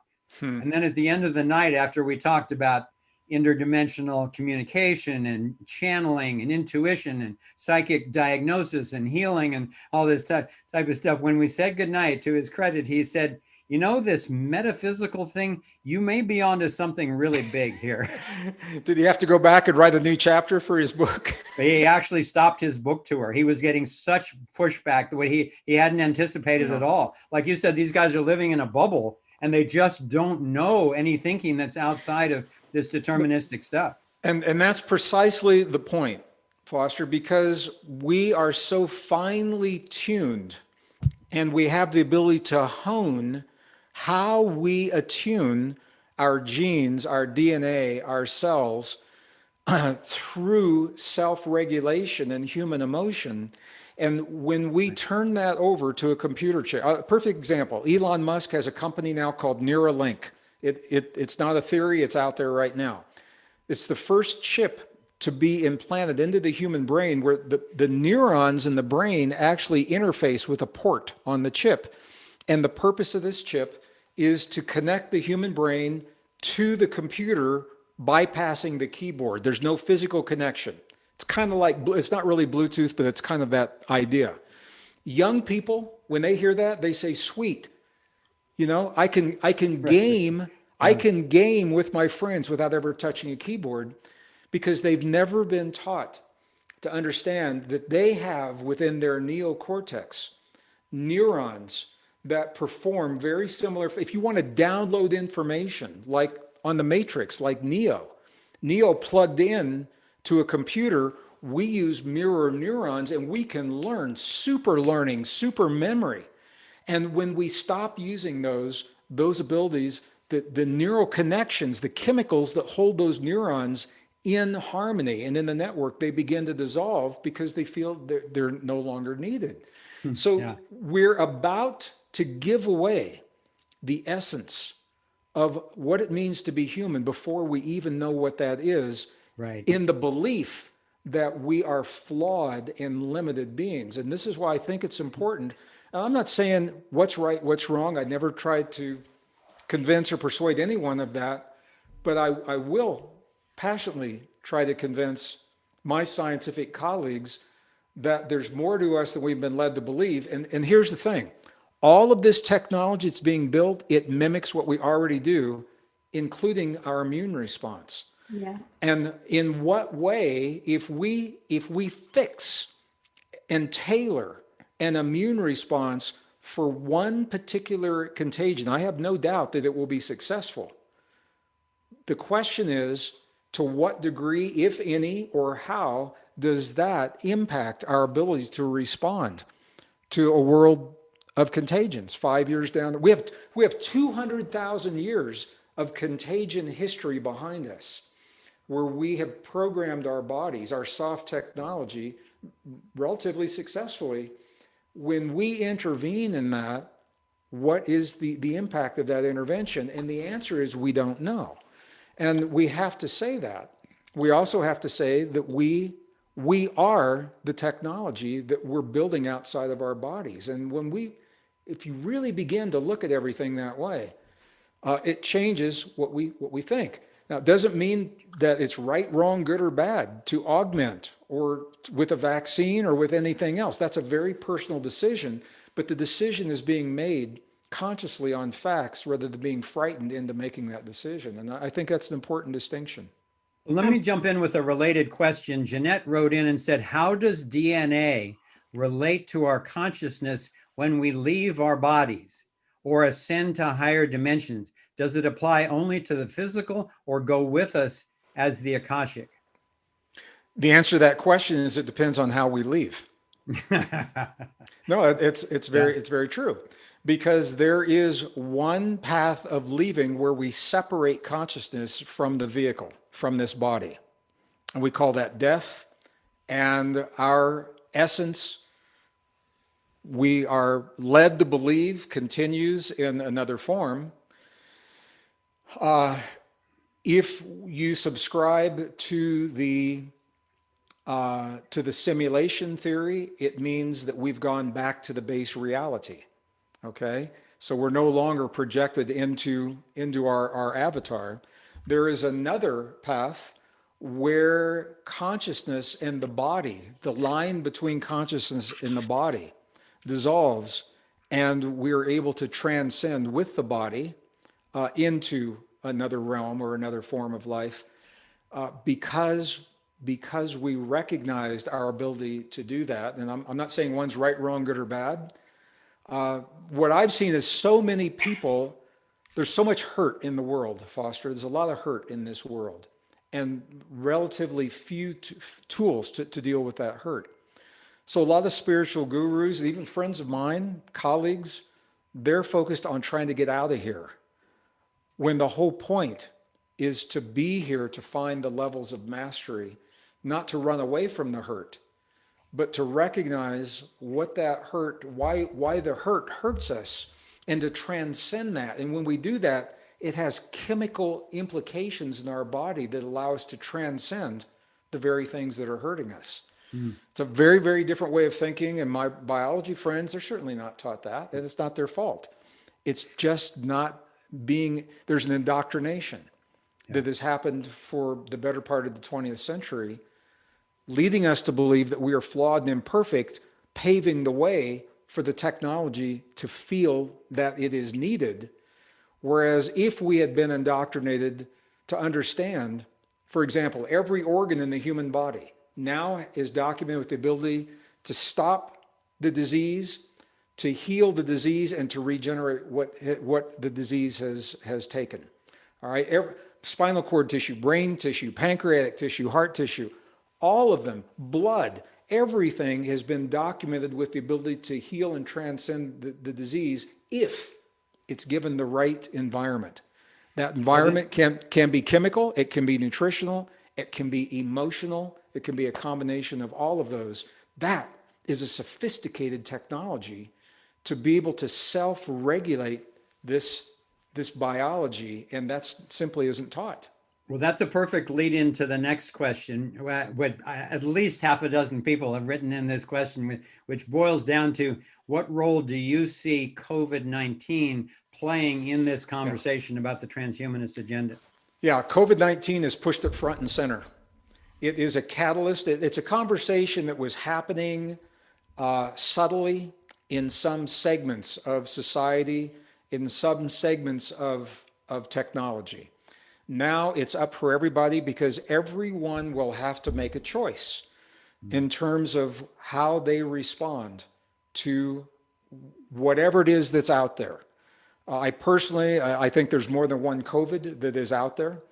We've got the variants. There may be even something else going on. And I think what it really comes down to, it's a very fundamental, yet it's a difficult question for some people. Do we love ourselves enough to live our lives in a way and to give our bodies what they need to be at their best, to do what they are made to do? The people that are afraid are the people with comorbidities. The comorbidities typically come from choices of lifestyle and society, and I'm not judging them right, wrong, good, or bad. I'll give you a perfect example. I've taken groups into the Andes Mountains in Peru. We just, because of COVID, we had to cancel this year. But it would have been my 37th trip in 35 years. So I have a history, a continuity of seeing what's happened in the culture. When they brought in fast food into the main plaza in the capital of Cusco, fried foods, and I won't name the name brands, but you all probably guess what they are. And there was like fried food row, and all of a sudden the healthy young people that would go there after school every day, diabetes, obesity, hypertension, and these are the communities that were hit the hardest with COVID. So it's a hard conversation, but it's one that we can have without judgment. Objectively, we can say, if you live in this way, you become susceptible to these things. Do you love yourself enough to give your body what it needs to do what it knows how to do? And I think the answer to that question informs us as to the choices that we make when the choices are available. Now, I have friends who have undergone chemo and radiation in the last year, and we're told that those are comorbidities, and they feel better knowing that they have some chemical support. And that's what technology is for. More power to them. I'm glad they have it if they choose to have that, to feel better. And the ones I have known so far, they've done really well with it. But I don't think it's one size fits all. I don't think. Yeah, I think that note of choice is a great place to pause for now and bring back our luminous nectar for one more song. I want to say also, I want to acknowledge that we're getting questions from the YouTube group via chat. So even though we're working out this technology for the first time of interfacing between Zoom and YouTube, we are getting all of that fed into us, and we appreciate your participation and any patience that's required for learning about this. And I also want to say we will be back after this with more announcements and time with Gregg. So thank you. Okay, Leandro, can you bring Jess and Jen and Kita back? And maybe turn it down a little and see if that helps. Whoops. So how are you guys doing? Are you ready? Super ready. Okay, sorry to tell us a interrupt, little but bit about this song. sorry to interrupt, guys, but I understand you have the audio sorted out with Ian, so yeah, please do not adjust it from where it was. We won't. Just there's going to be a little reverb while I talk because it's going to go into the singing. So just bear with that, but we're going to just keep it right there. So you can just imagine we're in a huge cave here in Bali, beaming you across the ocean.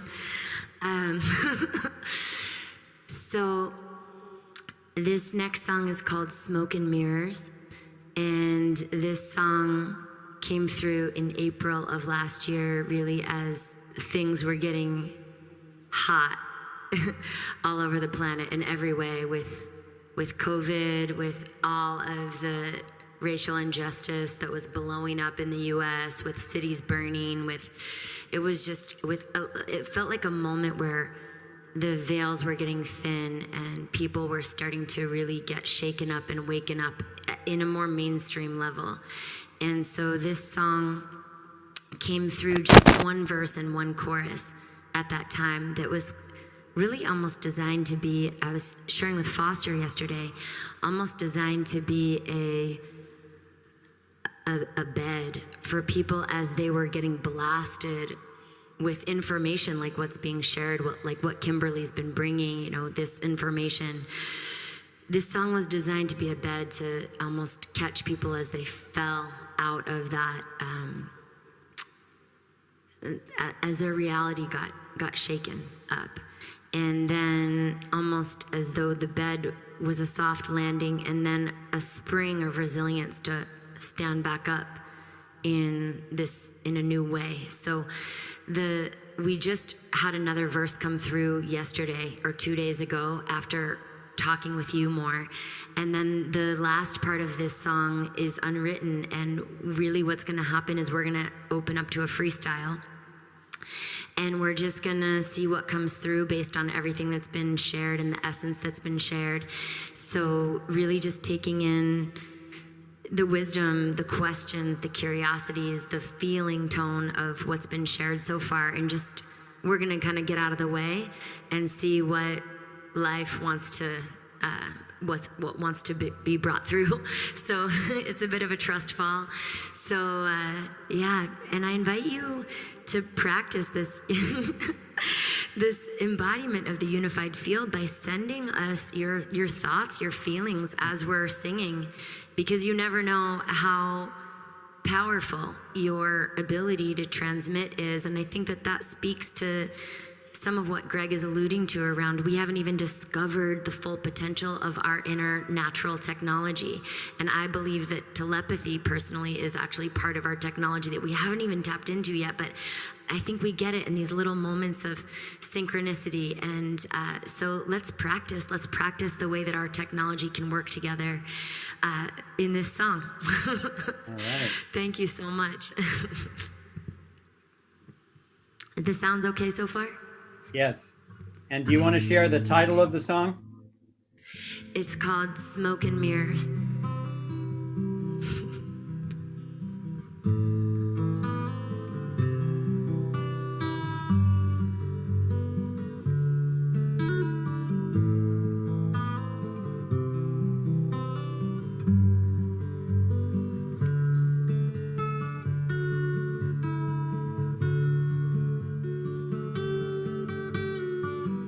Looked around and I found that the whole world was shaking. Felt like the sky was falling and the earth was quaking.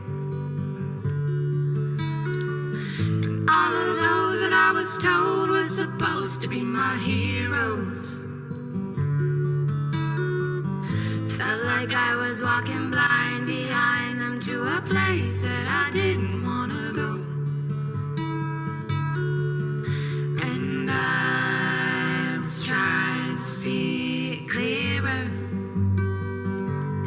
peering out from behind the smoke and mirrors. I was trying to see it clearer, peering out from behind the smoke and mirrors.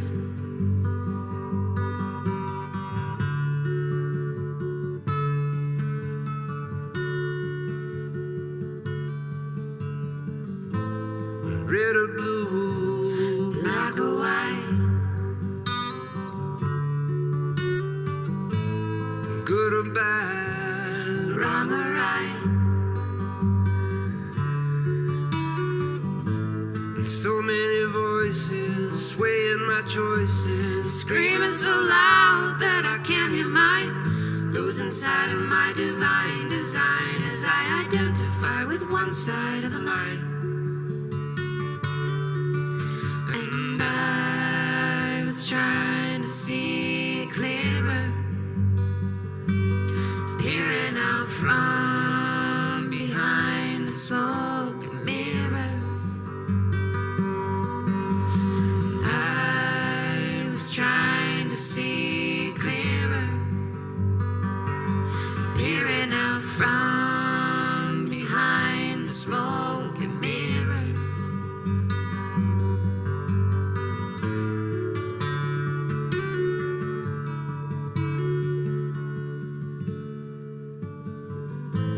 I pray to this body, pray to this soul.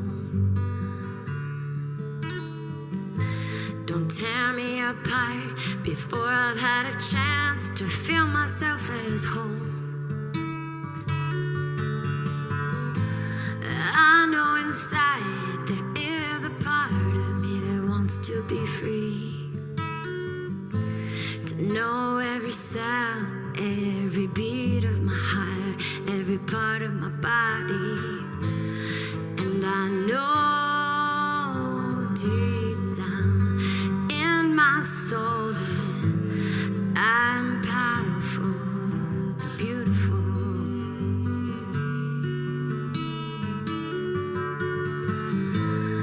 So I pray, can we slow down? Stop going up high before we've really kissed the ground. 'Cause I know that my life starts with the center, so I ask myself, remember the power, the sacredness of this temple.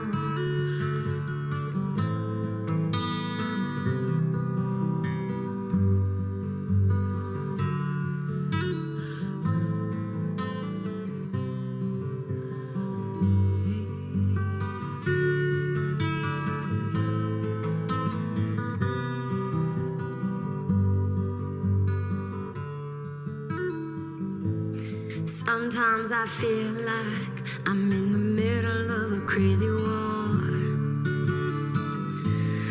So many sides wanting me to divide without knowing who I'm fighting for.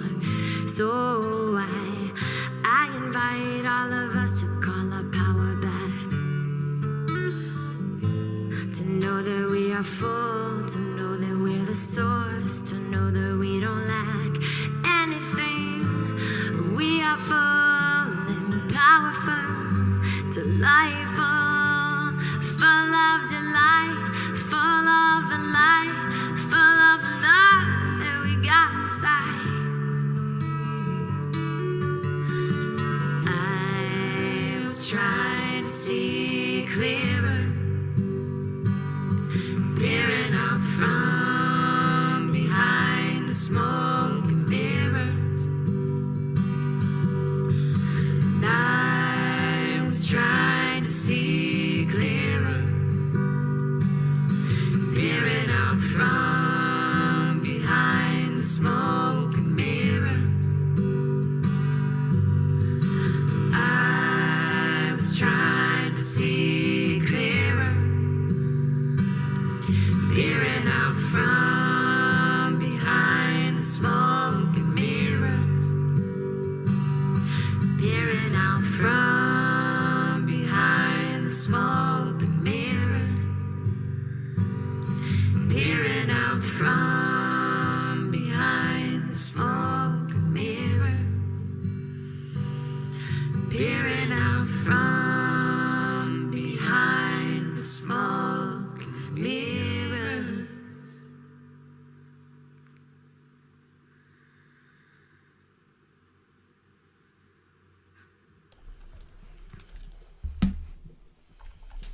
So beautiful. Thank you for sharing and letting that creation come through you as you were doing it.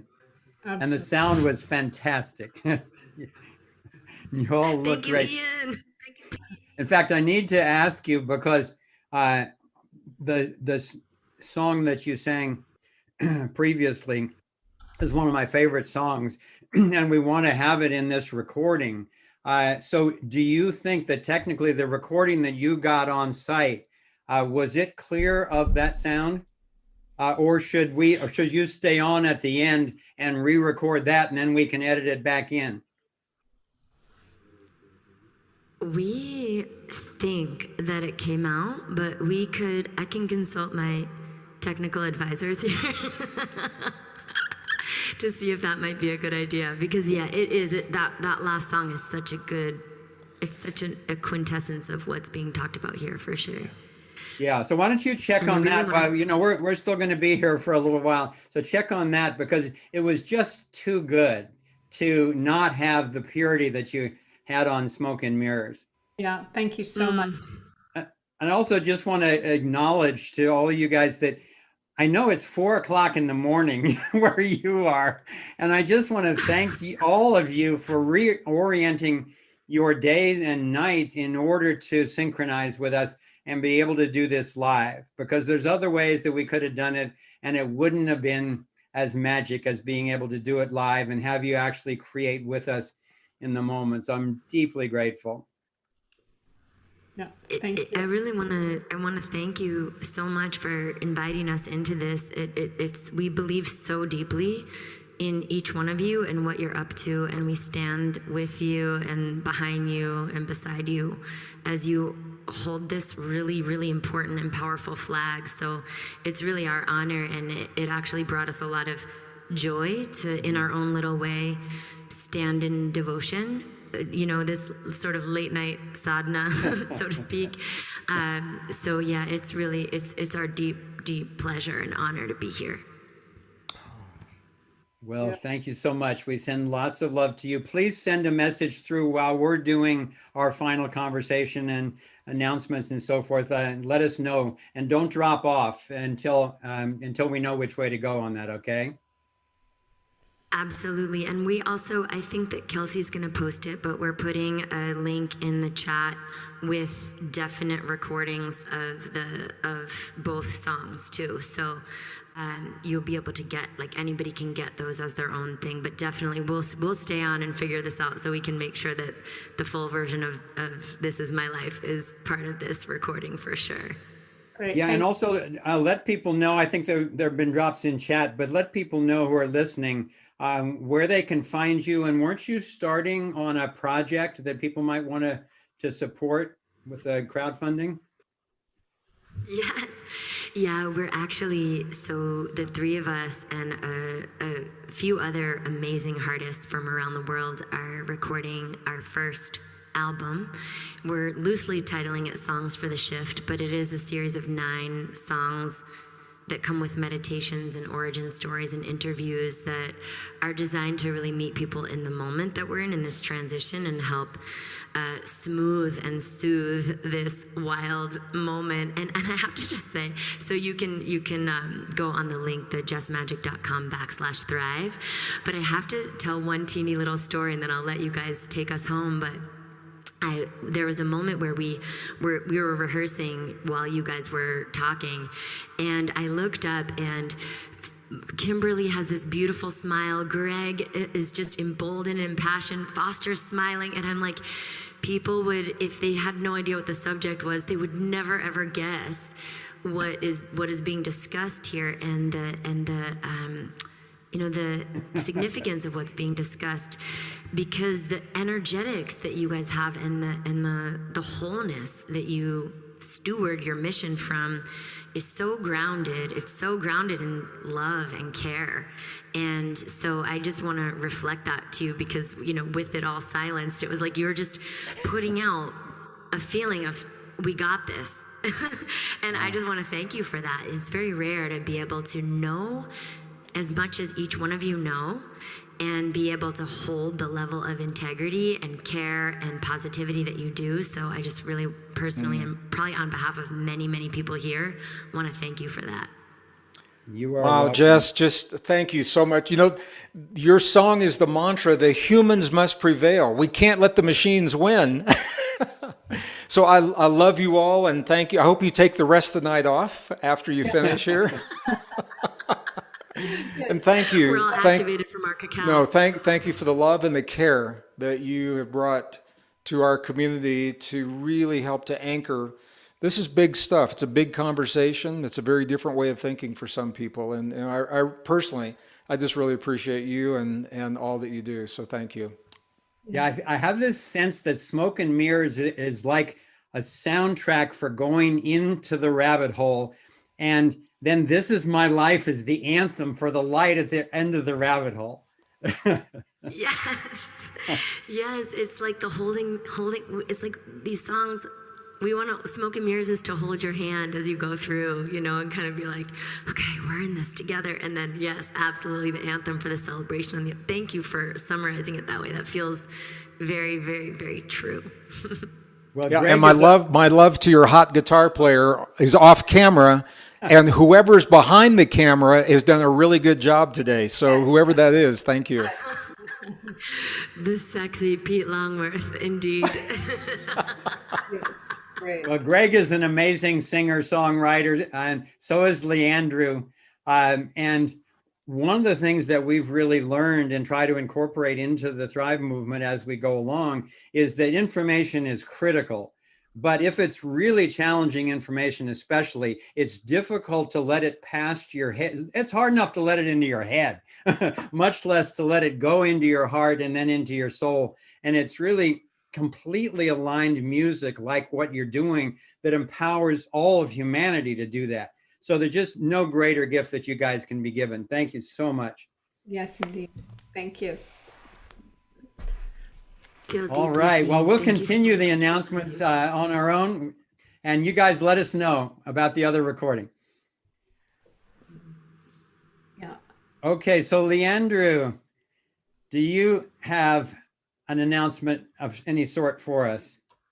Well, yeah, absolutely. I just want to reiterate what you mentioned earlier, that we have the movie open free on April 23rd for everybody to check out and watch. And when you do, please register and leave us your feedback. So much effort and time and energy and love and resources have gone into making this film, and we've received some amazing compliments so far. But yeah, it makes it all worth it. So please leave your feedback, and it's a great opportunity to share with your friends and family that you think may be open to it. So that's pretty much all I have.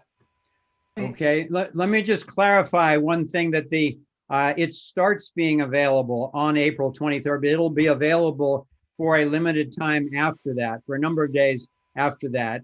And you can go ahead and register now. We actually just launched that site today, so you can register to be notified when that goes free. So one of the things that I wanted to mention was that for those of you who are new, that just a reminder that you are in the Freedom Portal right now. This is what it's like in the Freedom Portal. So we want to invite you to visit our website at thriveon.com, check that out, and join the Freedom Portal.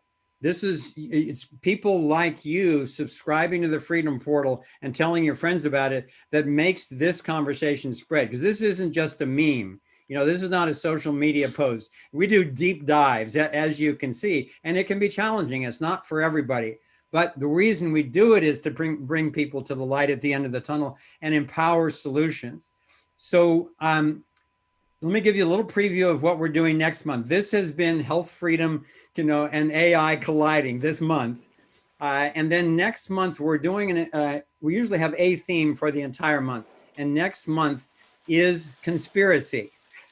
For a long time, the CIA tried to make conspiracy into a fringe thing. Well, obviously, that's not working anymore. Every community is having to deal with, well, what is this conspiracy thing? Are there really conspiracies?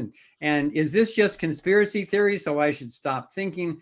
So the first event, which will be Saturday, April 3rd, I'll be doing a deep dive called Unveiling Truth About Conspiracy Before It's Too Late. So I'll be doing a deep dive for about an hour, and then we'll open it up to a full-on Q&A. I'm going to be going on to what's the history, what's the source, what are the chilling implications, and then most importantly, what can we do about it? Then the next weekend after that, we have what we call the Worldview Pioneers section, where I bring in cutting-edge thinkers from these particular topics. And we're having Madhava Sethi, who's the author of Woke, amazing book. It's not what you think it is, all you wokesters out there. It goes way beyond the usual woke to actually awakening. And then Daniel Pinchbeck will be joining us, who's written a book recently called Conspiranoia. You know, these days you're hearing about not only conspiracy, but conspiranoia, conspirituality, conspiriality. You know, everybody's got their different version, but the one thing that's clear is that it's arising for inspection. And so we're going to be doing that very deeply next month. There'll be a third one, but I'm not in a position to announce the full content of that one yet. So let's go back to Gregg. And we're at 1/4 the hour. So I think we should probably leave it here, even though I would just love to go on for the next hour. This is such a rich topic, but this is what we want to do, is catalyze people's thinking, catalyze their feeling, have them listen to people who don't necessarily agree about everything, so that ultimately they're doing their own thinking. They're inspecting their own inner knowing and then making up their mind and taking actions on their own. So I think what I would like to do is return and get a final statement, first of all, from Gregg, and then from Kimberly before we all part ways. My final statement. for this show. First, Foster, I just want to thank you and Kimberly, Leandrew, and the crew working behind the scenes. They're important conversations. They're not always easy. Yeah. They're delicate, and we have a hypercharged environment of people assigning meaning to words in new ways that make it difficult to have this conversation. So thank you for helping us to keep it objective. We're not inciting, anything. Where I'm coming from is, I think when the facts are clear, our choices become obvious. And I think it's important to be honest, truthful, factual, not judgmental, not hurtful. I think there's a kind way to treat one another, whether we're having these conversations with our family at the dinner table or on an internet panel. And I think that's important. And for me, the bottom line is the better we know ourselves, the better equipped we are to meet whatever life brings to our doorstep, whatever it is. The better we know ourselves, because we are rare, precious, exceptional, extraordinary beings, so much more than we've been led to believe. And I think everything that's happening is happening to lead us to that understanding.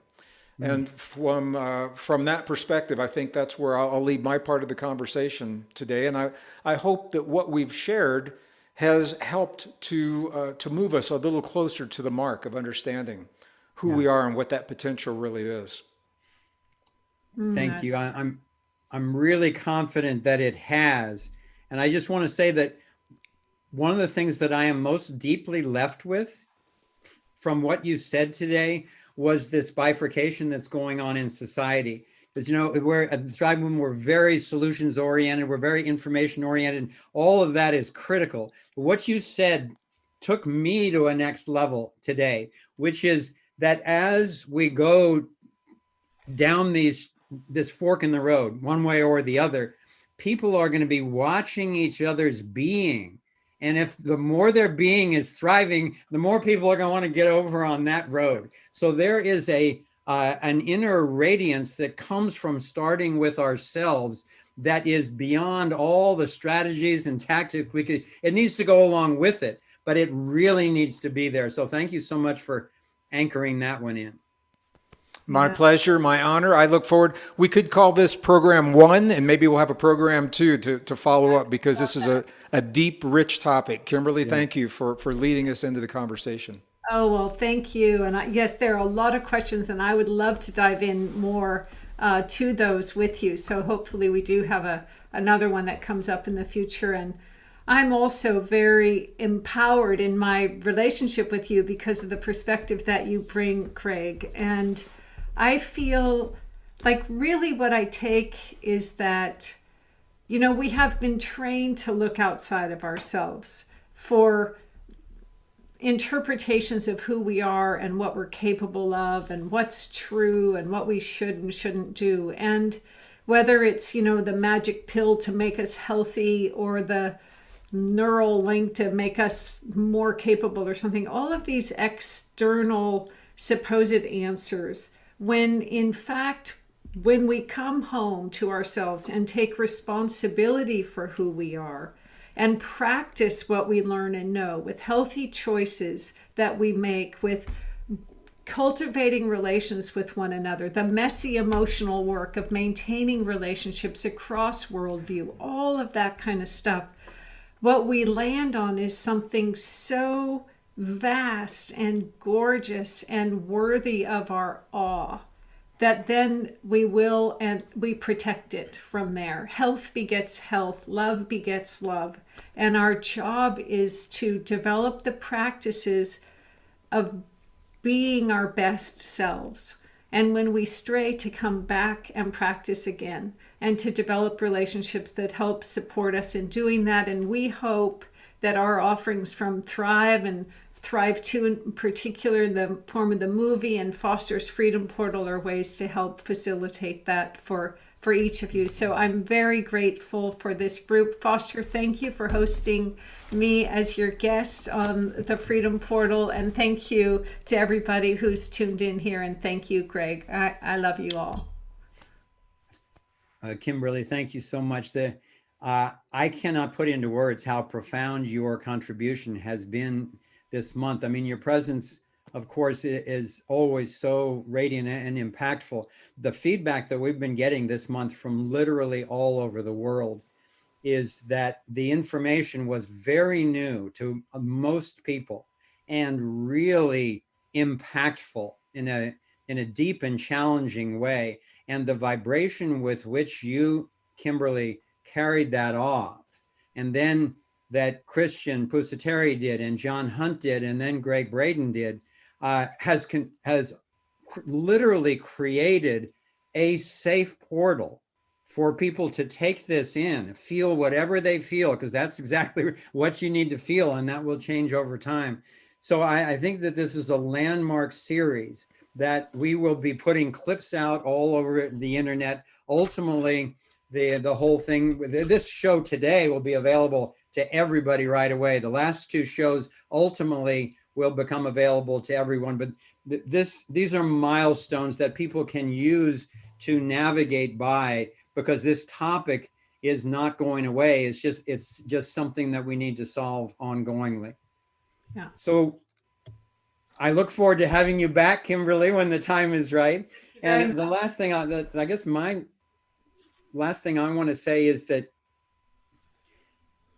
these relationships, Kimberly, you were talking about the relationships that get built around this, and so was Gregg. These relationships, like I get to have with you, Kimberly, is the ultimate one that showed me that full-on thriving is possible. And you remind me of that by your presence all the time. And the relationship that we get to have with Gregg and with the crew that has put this together, and then everyone that is tuning in, and these amazing musicians. Just real quickly, I woke up from a nightmare this morning about 5 a.m. And when I went back to bed later on and said, Kimberly's like, why were you up so early? And I said, I had this dream. And she said, what was it? And I was supposed to be presenting at a conference, but everything was disorganized and I couldn't remember what I was supposed to speak about. And I was doing the video recording myself. And then I forgot to to put the recording on at the beginning. And then, but somebody else was recording. So I went over, asked if I could borrow their recording. I looked through the lens and it was all covered with this gunk. And I just woke up thinking, with this feeling like I had to do it on my own. And it was such a relief to wake up into the reality of, yes, we're in a challenging reality, virtual, biological, whatever it is, but we are not alone. We are together with each other, and that's boundless. And then we're together as expressions of the unified field, which is really boundless. So that's my final message to you all. Thank you so much for your participation. We couldn't do it without you. And we will look forward to seeing you next time. That was beautiful, Foster. I just wanted to jump on and update you guys that we do indeed have a good recording of the musicians' first song. So that's great. And they've offered to play us out and sing for an outro rather than our usual. That would be fantastic. Yeah, we'd love to welcome Jess and Jenna and Keita back on. Thank you so much. Bye, everyone. Bye, everyone. Love you all. Thank you. Yes, thank you. Bye.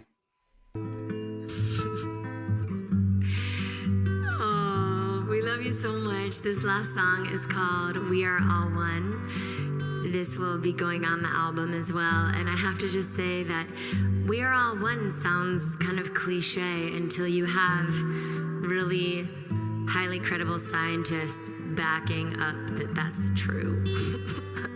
So I love being on shows with artistic scientists because it makes all the songs feel even that much more valid, actually.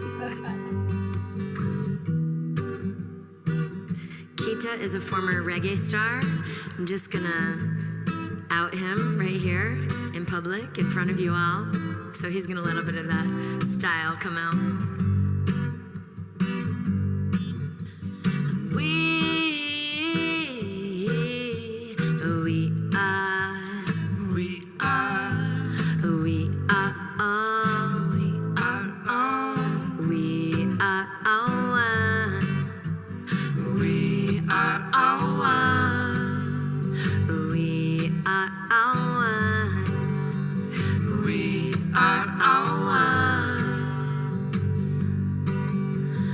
We are one people, we share one sun. We are the children whose time has come. Tired of fighting, we are igniting our fire. So rise up, my brothers, you are the ones to stand up for your daughters. Rise up for your sons, for your mothers, for your fathers, for each other.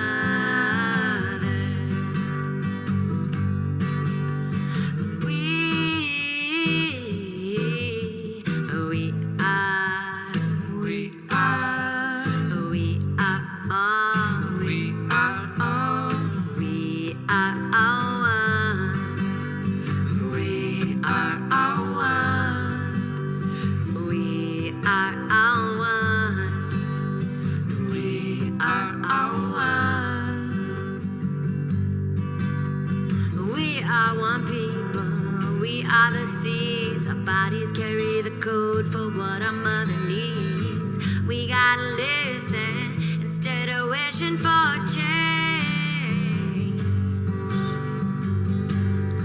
So rise up, my sisters, I feel your beating hearts. Resilient women with wisdom to impart. Lift up your voices, make new choices for our children.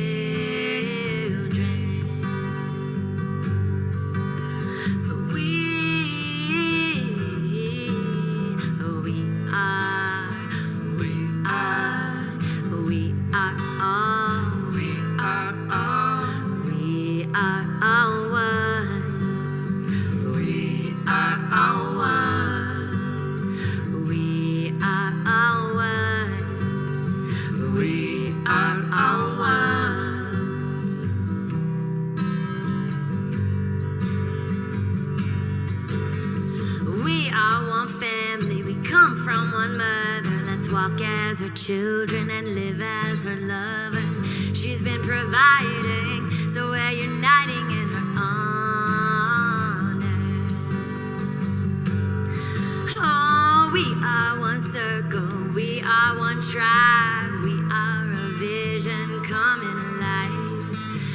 ancestors, they could see this living prophecy that we are all one.